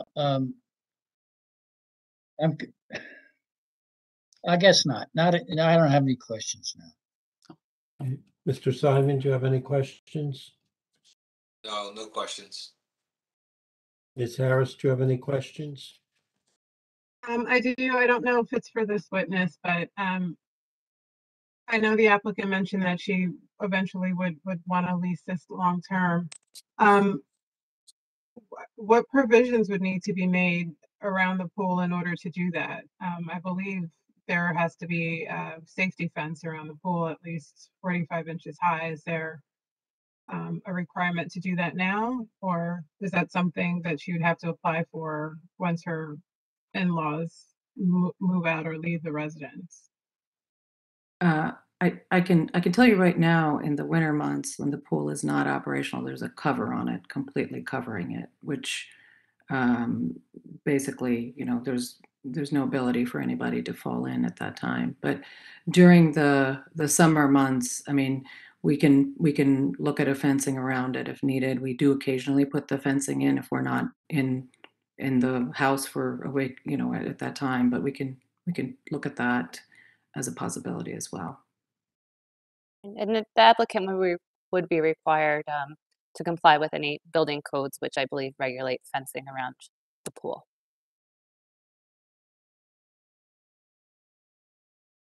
Thank you. Mr. Caulfield, do you have any questions? Yes, thanks, Chair. Sean, Yes. what happened in the town on January 23rd, 1978? It seemed that there's a change of course in the town when it came to carriage houses. Do you find any research on that in your? I did not find anything specific to that date. Okay. So I don't know. I don't know the specific reason. My other question to you, Sean, have there been carriage houses built since 1978 that you know of in town? I don't know. Okay, thank you. You're welcome. Mr. Vieira? No questions, Mr. Chairman. Okay, I'm going to somewhat answer Mr. Caulfield's question, because, well, fortunately, I wasn't on the board, didn't have to deal with the subdivision, but we have had over time, although not for probably a good decade, applications for carriage houses. They, you know, they all involve structures built before 1978. I'm going to avoid that part of the question. But you know, it's always been, they're coming in showing that it's always been limited to the second floor. They've always come in and shown that that second floor was at least probably, generally was used, or at least probably was, given the amenities that were on the floor, if their records didn't go back far enough to be sure that a chauffeur or some other employee was living there. But we've probably had half a dozen or so that generally met the ordinance. I think the issue that most typically came up was the minimum lot size, the property not meeting the 20,000 square foot, and that's what triggered a conditional use variance. But they were all structures you could look at and say, gee, that's what a carriage house looks like, and do that. But I guess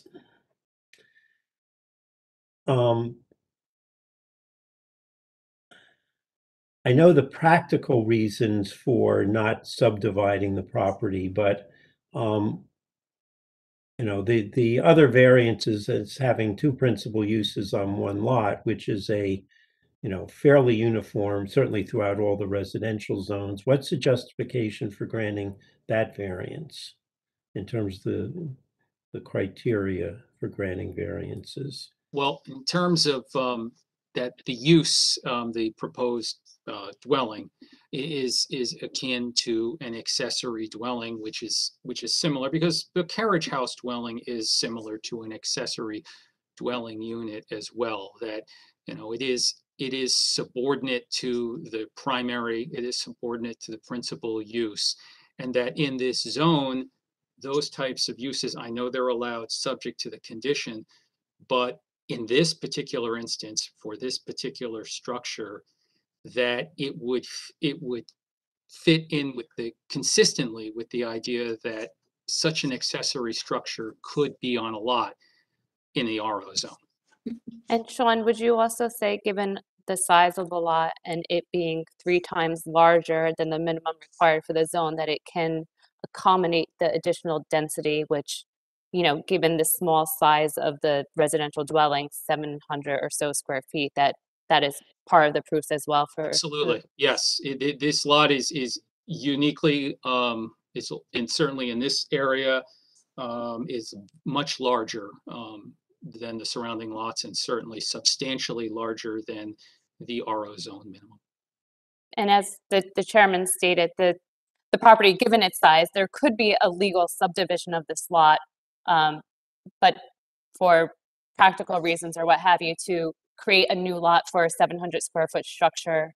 It's not practical in any, any planning rationale or logical way. I mean, there are apartments that are larger than 700 square feet. Okay, I guess, what conditions would you recommend the board impose in order to limit this to something that functions as a carriage house?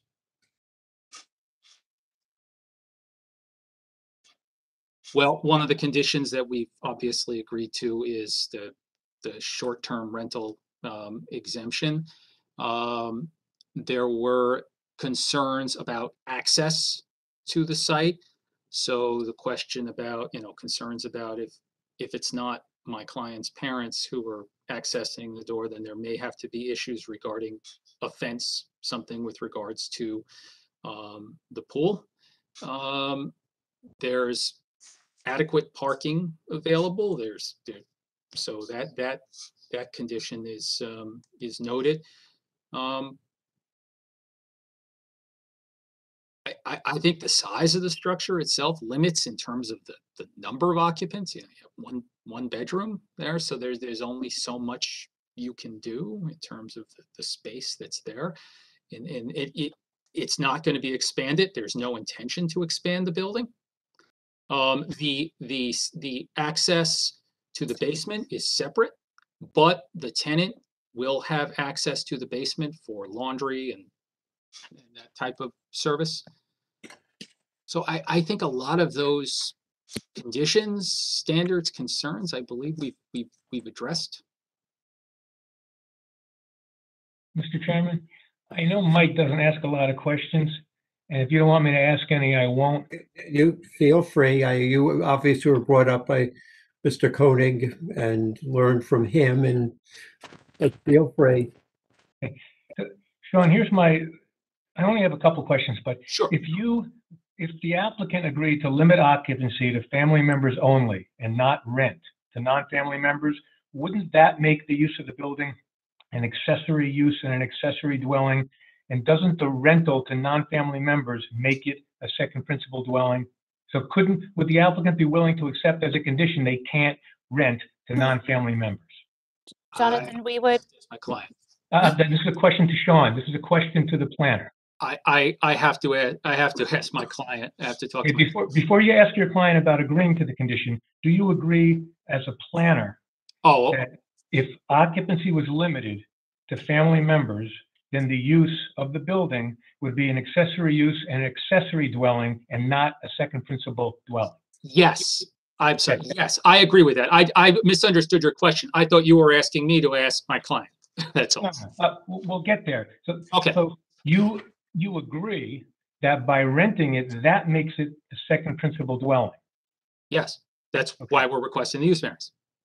Right, but I was listening to your testimony and you were talking about it being an accessory dwelling, but you're now conceding it's not. Well, I will say this. I will say this. I understand what you're saying, but I do think it does function as an accessory dwelling in terms of the size relative, because without the principal house, you don't have that 700 square foot house on the site. Explain how this operates as an accessory dwelling if it's rented to a non-family member. Again, I do concede the point, the difference between a family member occupying it and a non-family member. Okay. Now, you also testified that if you allowed rental, it would serve to preserve the structure, correct? That was your testimony? It would help.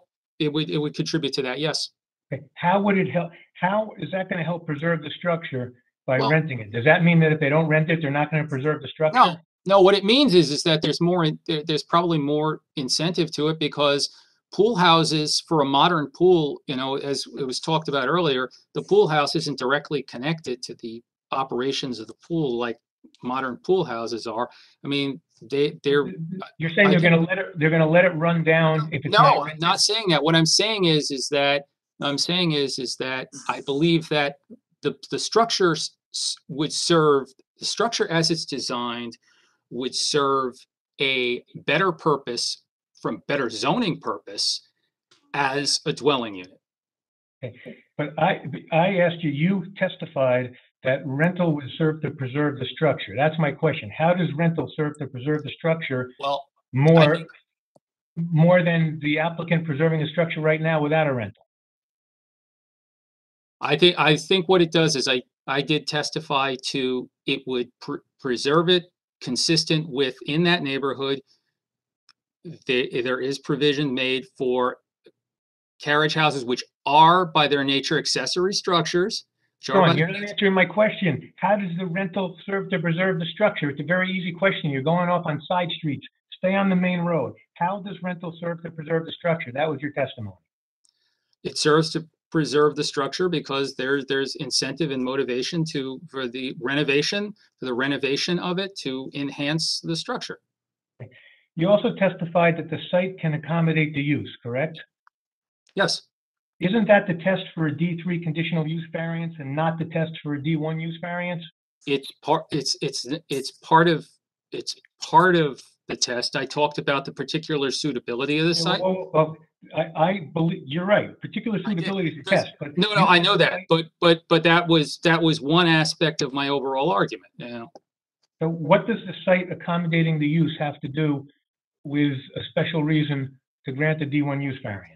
Well, the special reason was talking about the history of the structure, the location of the structure, and that the site is unique in that its size, its history. It was built there as a larger structure. Now, even though that is a larger lot, and even though the lot is smaller than it originally was, it's still substantially larger, and it can accommodate concerns that may come with an additional dwelling unit, having an additional household on the property. So you're saying the site accommodating the structure is part of the negative criterion. It's not one of the special reasons. That's what you're saying? I think that's more appropriate, yes. Okay. So the last question is, you started off your testimony by saying part of the test was you have to reconcile the prohibition of two dwellings because the ordinance says you can't have two dwelling units on a lot. You have to reconcile that with a D variance to create two dwelling units. You started off, but I took a lot of notes. To me, you haven't, how do you reconcile the fact that the ordinance says you can't have two principal dwelling units and you guys, by wanting to rent it, are going to have two dwelling units on the property? Where's the reconciliation? Well, the reconciliation is that the zoning ordinance itself in its purpose, and you have to consider that it did take into account that they do allow other units, carriage houses. I know these aren't different, but they are that the lots allow for other dwelling units in this particular zone. And this particular building, in terms of its size and as it's proposed, it's consistent with the intent of the ordinance to allow, where appropriate, for an additional residential unit on the site. I would agree with that if you added to the use by family members. The only thing I take issue with is for rentals, but that's up to the board, not to me. I have no further questions, Mr. Chairman. Thank you. Sean, just a redirect question. If this were, in fact, a carriage house in the RO zone, could you reestablish a carriage house for use as a single-family residence as its own dwelling, not restrict it to a family member? Yes. Thank you. We're going to open this up for members of the public. We're going to unmute all the members of the public. If you have any questions, indicate so, or if you have any testimony on the application, comments. But if you have questions for any of the three witnesses or any comments on the application, this is now your chance. All attendees have been unmuted. Good evening. My name is Frank Lubacki. Okay. Hello? Are you going to give a statement? Do we need to swear you in, Mr. Rubacki? I have questions for the witnesses, starting with Mr. Sionas. Okay, Mr. Sionas. So, Mr. Chairman, these are questions only, no testimony at this point, so I don't have to swear anyone in. Okay, if you want, I mean, we're going to do everything together, but if he's going to give any testimony, we'll need to swear him in. So, Mr. Rubacki, why don't we swear you in, just so in case you verge off into testimony, we don't have to stop you at that point. Do you have the ability good. to put a video on so I can see you or not? He's calling No, in. I'm doing this by phone. Okay, raise your right hand. My And do you right hand is swear- up. Do you swear or affirm that the testimony you're going to give in this matter will be the truth, the whole truth, and nothing but the truth? I do. And for the record, can you spell your first and last name and give your address? Sure. My name is Frank, F-R-A-N-K, Rubacki, R-U-B-A-C-K-Y, 398 Upper Mountain Avenue in Montclair. Mr. Sionas, could you just take a moment to explain the utility services to the pool house? I do not know the utility services to the pool house. Okay, and the pool itself is serviced by a well? Yes. Okay. And I noticed this property is subdivided at some point, I guess in the, whatever, the 80s, but I noticed in the photographs provided by either you or the planner that there's a 6-foot high chain link fence along the front of the property line. It looks like part of the fence has been replaced with a new silver anodized fence.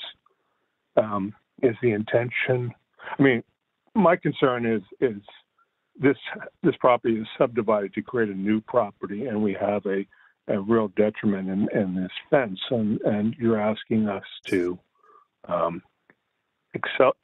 increase the access to this property with additional dwellers with this fence condition. Is this going to be changed? I am not familiar with that existing fence along Highland Avenue. Okay. And the lighting plan, I believe you testified there's no change in the lighting plan on the property to accommodate this dwelling? I did not mention a lighting plan.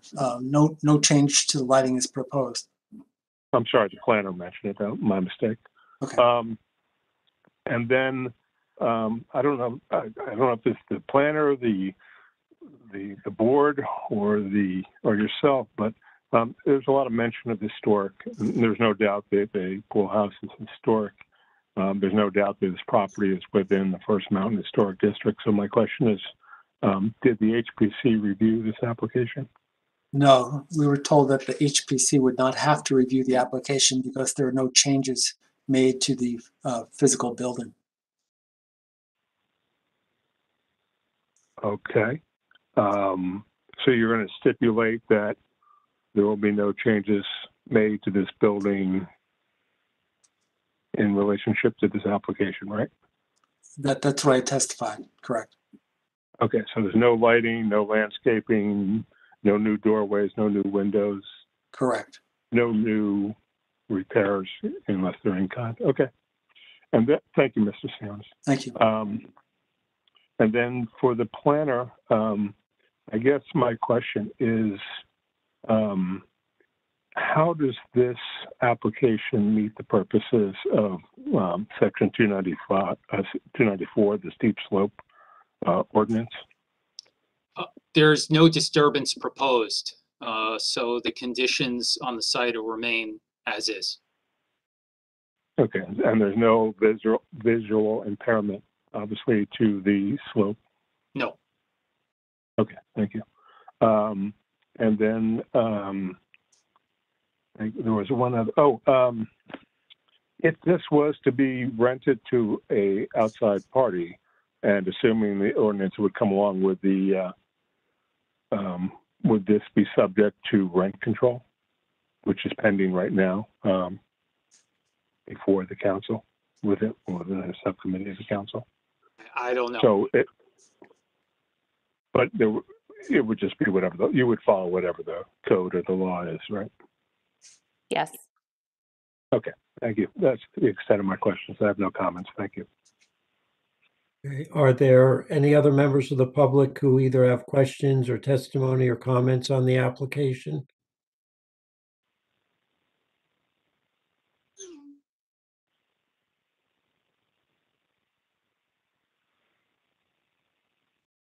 It's your last chance. If you have any comments, this is your opportunity to speak up, or if you have questions for any of the witnesses, again, this is your only chance to participate in the hearing.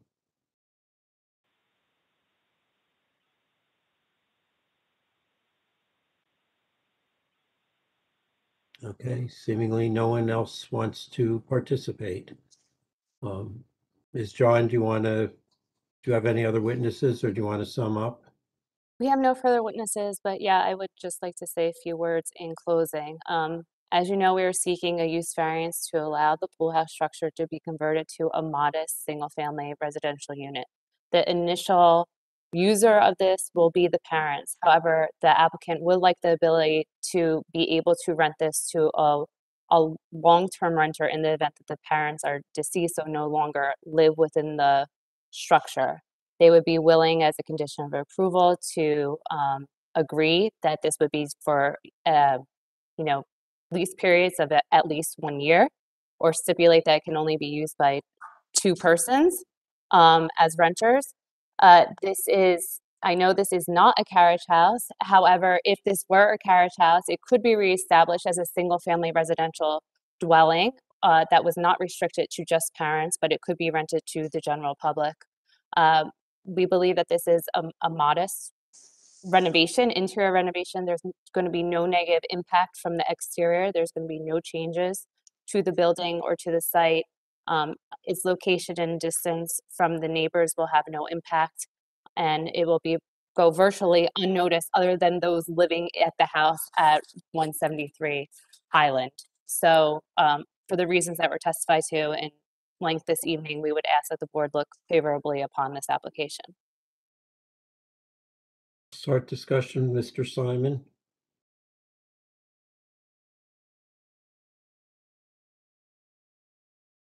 I'm having trouble with redefining this as a carriage house and then using that as the basis to establish a residency. I can put that aside based on the intended use and for taking care of family members, but I cannot see how this could ever work as a rental without it being a very close family member. Even trying to open it up to the general population, you're going to have a very limited pool of people who could even, I'll say, qualify for its use. So I can look past the redefinition of the carriage house, but I can't get past the use as a rental. So I would be, unless that is a condition, I would not be in favor. Okay. Ms. Harris? I'm also struggling with this as a principal structure. I mean, I think the pool house could be renovated as a pool house and used, however the owner sees fit, but to say that it can be rented to others without some substantial improvements to the site plan, I'm having a hard time with that concept. And so I think as an accessory structure, I think there are many ways they can renovate the interiors that they can use it to for the purposes of caring for their family members. But I don't know that I feel comfortable approving a second principal structure on this property. Mr. Caulfield? I'm in agreement with both my board members. I also feel kind of uncomfortable having this become a pool house to carriage house. I understand the applicant's decision to have her parents there, and I'm all in favor of that. But having a kitchen and stuff like that where it'd be rented down the line is just a concern for me. Thank you. Mr. Vieira?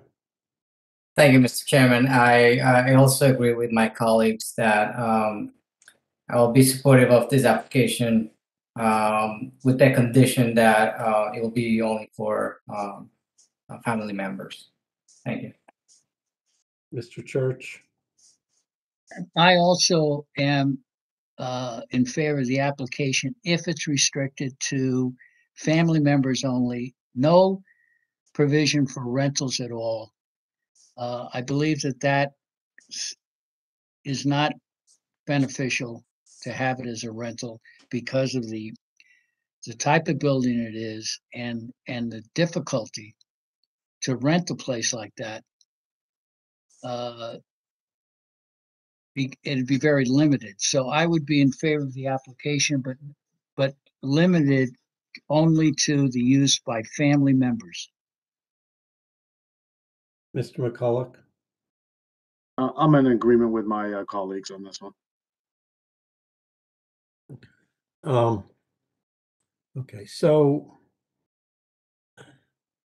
clearly this is not a carriage house, and I understand the applicant trying to argue by analogy, but, we're certainly not going to start opening up detached structures on properties that were never used for a residential purpose, never contemplated for use as a residential purpose, and suddenly allow those to come in as a second dwelling unit on a property.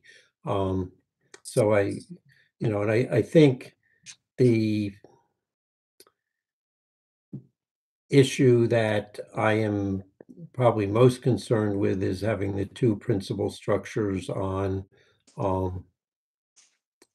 one lot, as to the lack of justification as to why we should do that. I mean, can't really think of another example where we have allowed that in the residential zone, and this is the most restrictive residential zone. I guess puzzled. I mean, the courts have ruled that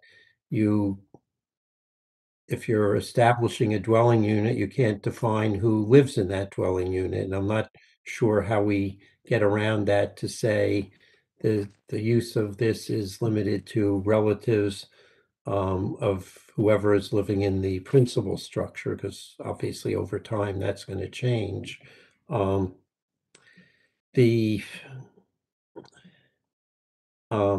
But I guess I mean, and for the use variance, the Medici criteria are very strict. I think this is, I clearly this is not going to have a substantial detriment to the public good.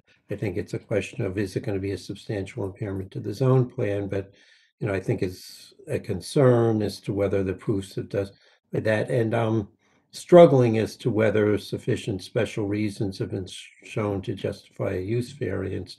But I think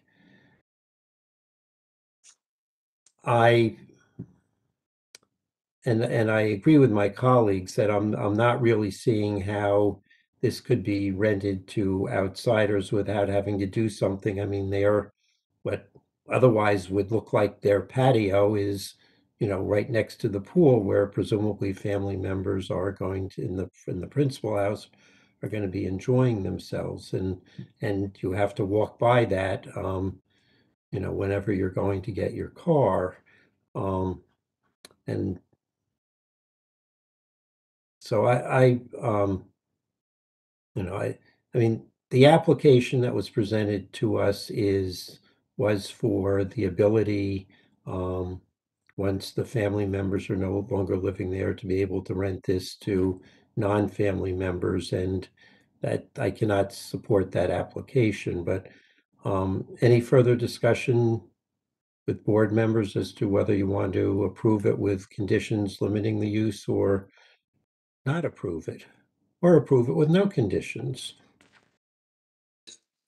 I have a question. You said that it can only be, or maybe the attorney said, it can only be approved, it can only be used for rental if it's. Can I just jump in with what I wrote down from hearing what everyone said? Sure. I think the conditions that they've agreed to are: no changes shall be made to the exterior of the building, no new lighting, no new landscaping, no new site disturbance, and/or no new site improvements. And then the condition that I wrote down is no rentals whatsoever, non-rental to family members only.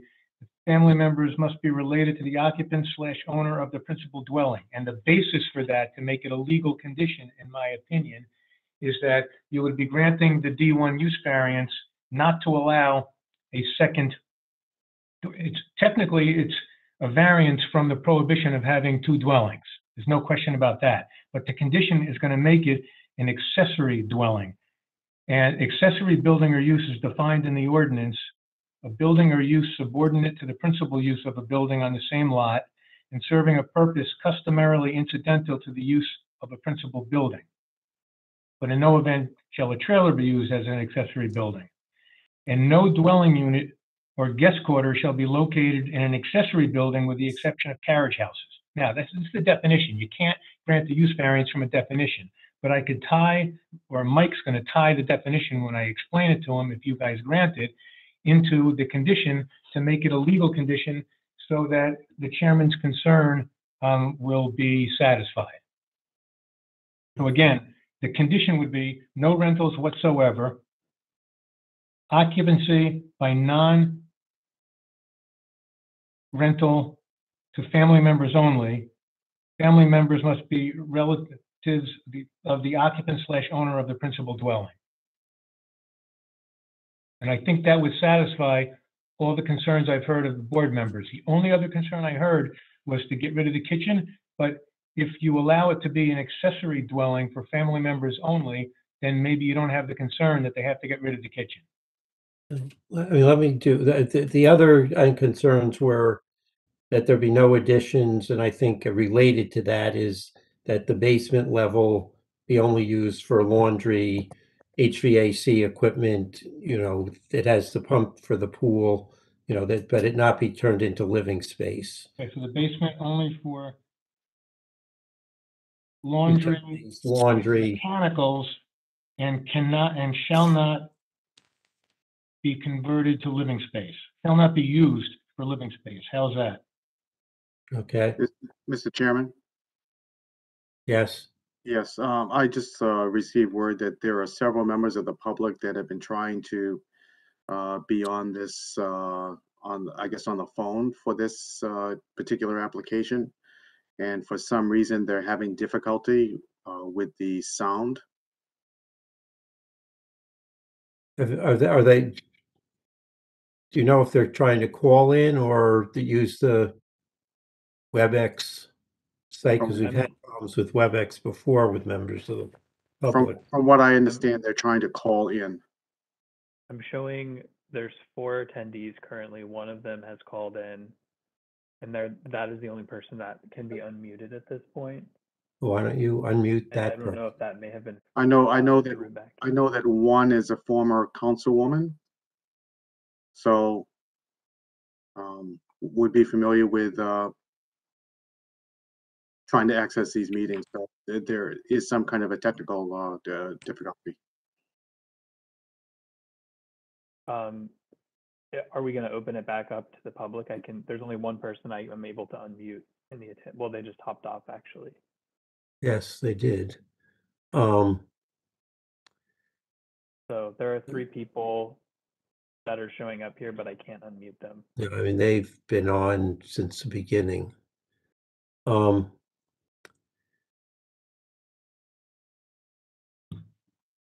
have they been trying to,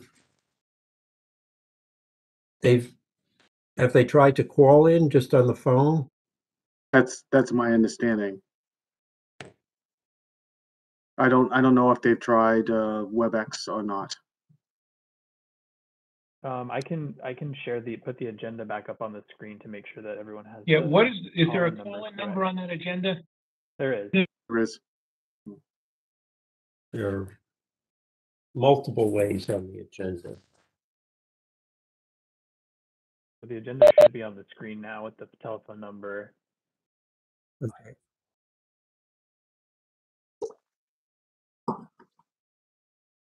At the echo. I mean, maybe the people aren't aware that there's a phone number to call in and you have to enter an access code. It prompts you to enter an access code when you I understand. Do you have to dial *3 or something to unmute yourself on the telephone? It's either *3 or *6. but I can also unmute callers as the host. And Well, you have two. when we you did have the two public callers. testimony, public comment, I unmuted everybody, and Mr. Rubacki was the only one that I was able to unmute. Okay, well, we have two callers that are on now. Can you unmute? Okay, you. All right, give me 1 sec. When you called in, did you have to do anything special? Or you just dialed the number. Okay, there's a caller. I'm gonna unmute right now. I'm unmuting there's one caller I'm gonna unmute now, if that's okay, Chair. Okay. Unmuted. Okay. Do you have? Yes, good evening.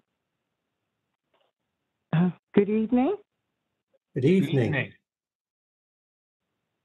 Am I on now?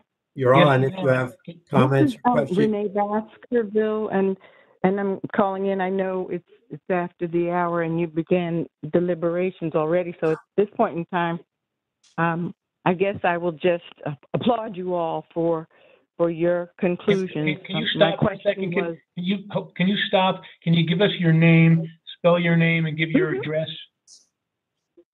yes, Renee Baskerville, ReneeBaskerV for Victorious, ILLE. Okay, and what is your address? Montclair, New Jersey. You need to give your street address if you want to testify. You can participate and listen anonymously, but if you want to say something, you have to give your address. For my safety reasons, I will be glad to email it to you, text it to you, or ask that. Okay, I tell you what, can you text it to Tommy? Tommy, can you give your Montclair email address? Yes, I can provide you with my email address can you write it down? Yes, thank you. Okay, it's W S C as in cat, I, B as in boy, ILIA at montclairnjusa.org.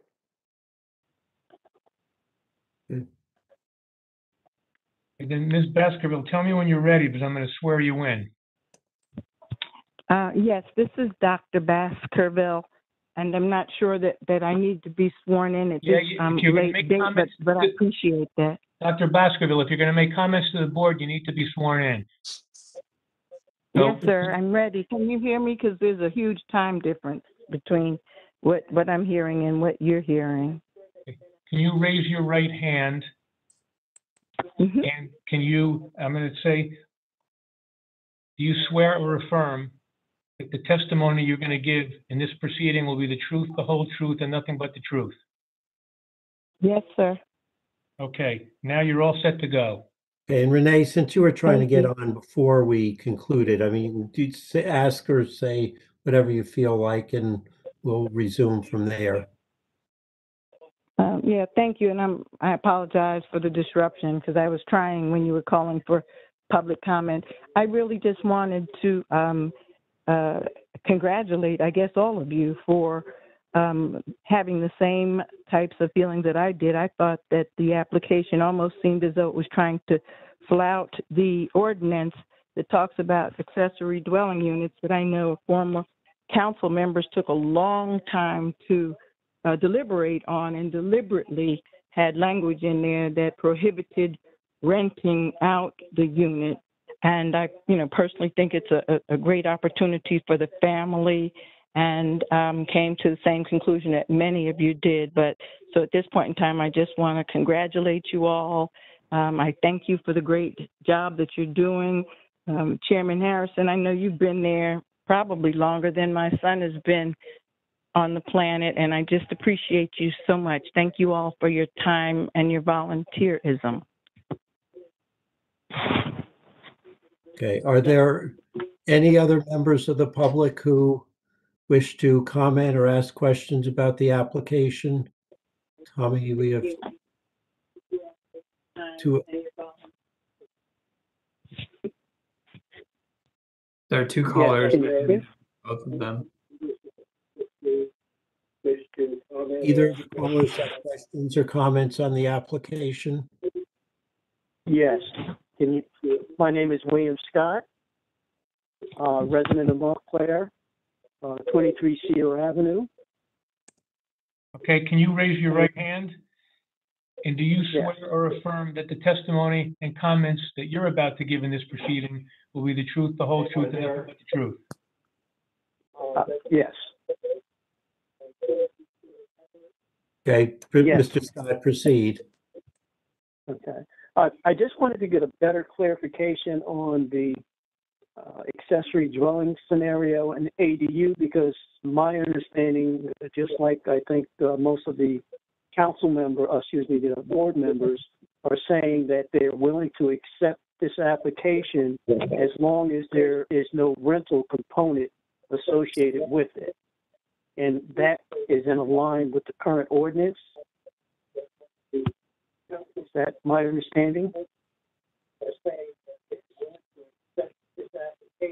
Who are you asking the question to? Well, I guess I'm asking it to the attorney because he was the one that was trying to make a clarification. Yeah, that's me. Technically, you can't even have family members. They need a use variance. The board seems like it's inclined to grant a D1 use variance to allow it to be used for an accessory dwelling by family members, but they're not willing to grant a D1 use variance to convert it to basically a second principal dwelling to be rented out.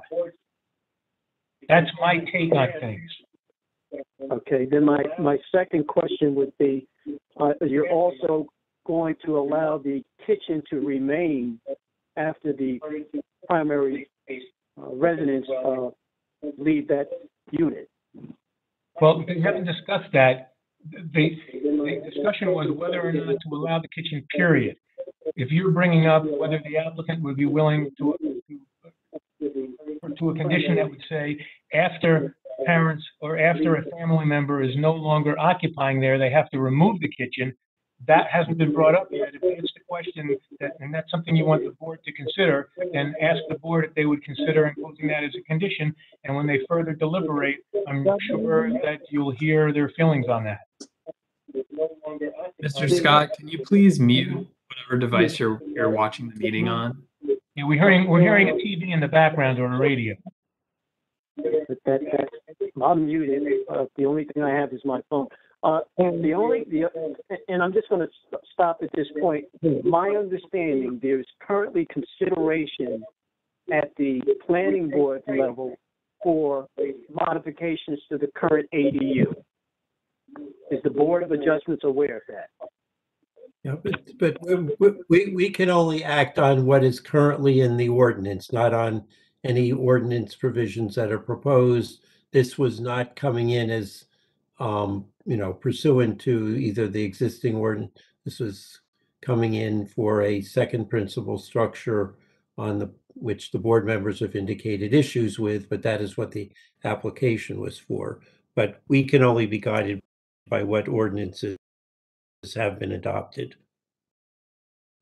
Okay, thank you. Can I just, because there was questions or comments that were just given, can I just address something if the board is going to go back into deliberations? Ms. John Best, let's see if there's anyone else so you can do it all at once. Okay. Are there any other members of the public who have comments or questions concerning the application? This is your last chance. Speak up if you want to participate now. One last chance if you want to comment or ask questions about the application, please do so now. Okay, Ms. John Bass, do you want to respond to just what was? Yes, just to discuss the kitchen. Today, there's a kitchen within the pool house today. In the event that the board is inclined to grant the application as it sees fit as a conditional dwelling unit, we would ask that the kitchen remain and also that the kitchen be allowed to remain after a family member is no longer within the dwelling if you are going to approve the application, because kitchens are also, my understanding, are allowed within pool houses. So we would just ask for that to be able to remain. Okay. Are there board members who have further comments on the application in light of the most recent public questions? Or if not, does someone want to make a motion? I First- have a additional, just point of clarity. So by it remaining an accessory structure, we're no longer calling it a carriage house with the limitation of the first floor? Or are we still redefining it as a carriage house, allowing the first floor occupancy? Okay. So again, if you're asking legally, if you're asking me and Mike, who would draft a resolution, we would be calling this an accessory dwelling. We wouldn't be calling it a carriage house.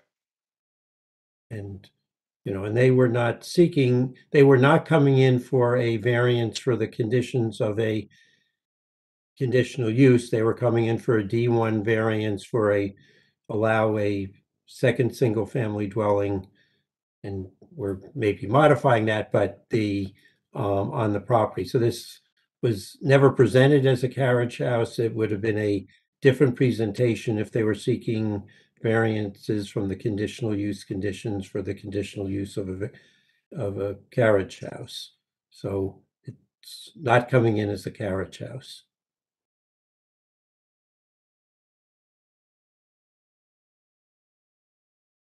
Any further comments or discussion from members of the board?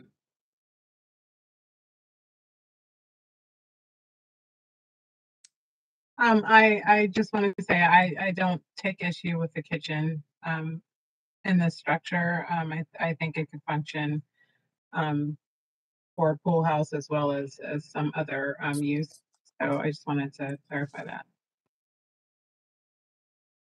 Any other discussion among board members? Does someone want to make a motion? Mr. Gerald, do you want to go through the conditions if someone wants to move it with the conditions that have been discussed, just so everyone knows? If someone made a motion to grant a D1 use variance to allow the pool house to be converted to, we're going to call it an accessory dwelling, the conditions would be: no changes shall be made to the exterior of the building, no new lighting, no new landscaping, no new site disturbance, and no new site improvements.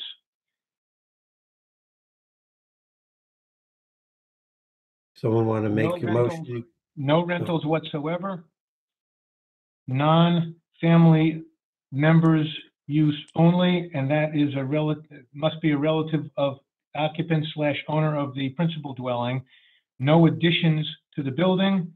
Basement shall be used only for laundry and/or mechanicals and shall not be used for living space. And I'm not saying anything about the kitchen. Can I just ask one question? Why are we not allowing any site improvements? And does that go in perpetuity, or is that specifically in relation to That's as part of this application. If they want to do something and they need some approval, they'd have to get it. But as part of this application, because they didn't need to go to the Historic Preservation Commission because they said they weren't making any exterior modifications. I understand about the exterior. I'm talking about any site improvements. If they want to change the landscaping in front of the carriage house, would that not be permitted under this resolution? From what I picked up in the board deliberations, I have no. If you guys want to change that, that's totally your prerogative. I just wrote down what I heard people say in their deliberations. I'm sorry to jump in, but if we wanted to do plantings, which would be permitted without site plan approval, I would just ask that the applicant be allowed to do that, or any other improvements that would be permitted without a site plan approval. Okay, just so you know, this is from your architect, so I can cross out landscaping, but that's what he said. That's why I wrote it down. So I'll cross out. I think we should just omit landscaping from there, just okay, because I don't think it will affect the historic nature of the structure. Okay. I've crossed it out. Thank you.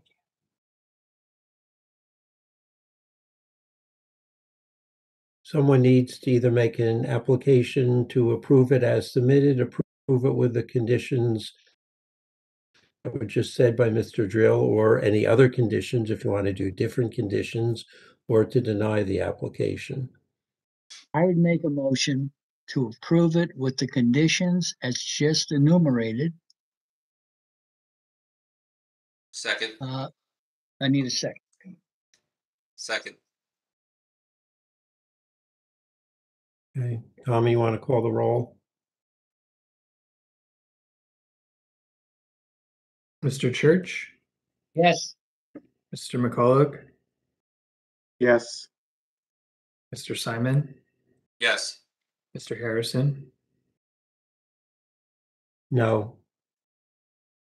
Ms. Harris, Yes. Mr. Caulfield, Yes. Mr. Vieira. Yes. Okay. Thank you all. We appreciate your time. Thank you. We need a motion to adjourn. And can I say one thing? My record's still intact. Yes. Well, it's after 10:01, Jonathan. So thanks for coming aboard, man. I'm Enjoyed telling it. Mike, you tell Mike that this meeting ended at 10, not 10:01. I make a motion to adjourn. Yeah, Second. tell 10:01 because you asked a lot of questions. Okay, 15 minutes, bro. we're back in 2 weeks. We'll see you all then, but a motion to adjourn. I made the Second. motion. Is there a second? Second.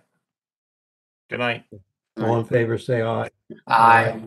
All opposed? Okay. See you in 2 weeks. Good night. Sorry for asking so many questions, but nice seeing all you guys again after a bunch of years. All You right. too, Thank you. John. Good to see you. Have a good night, everybody.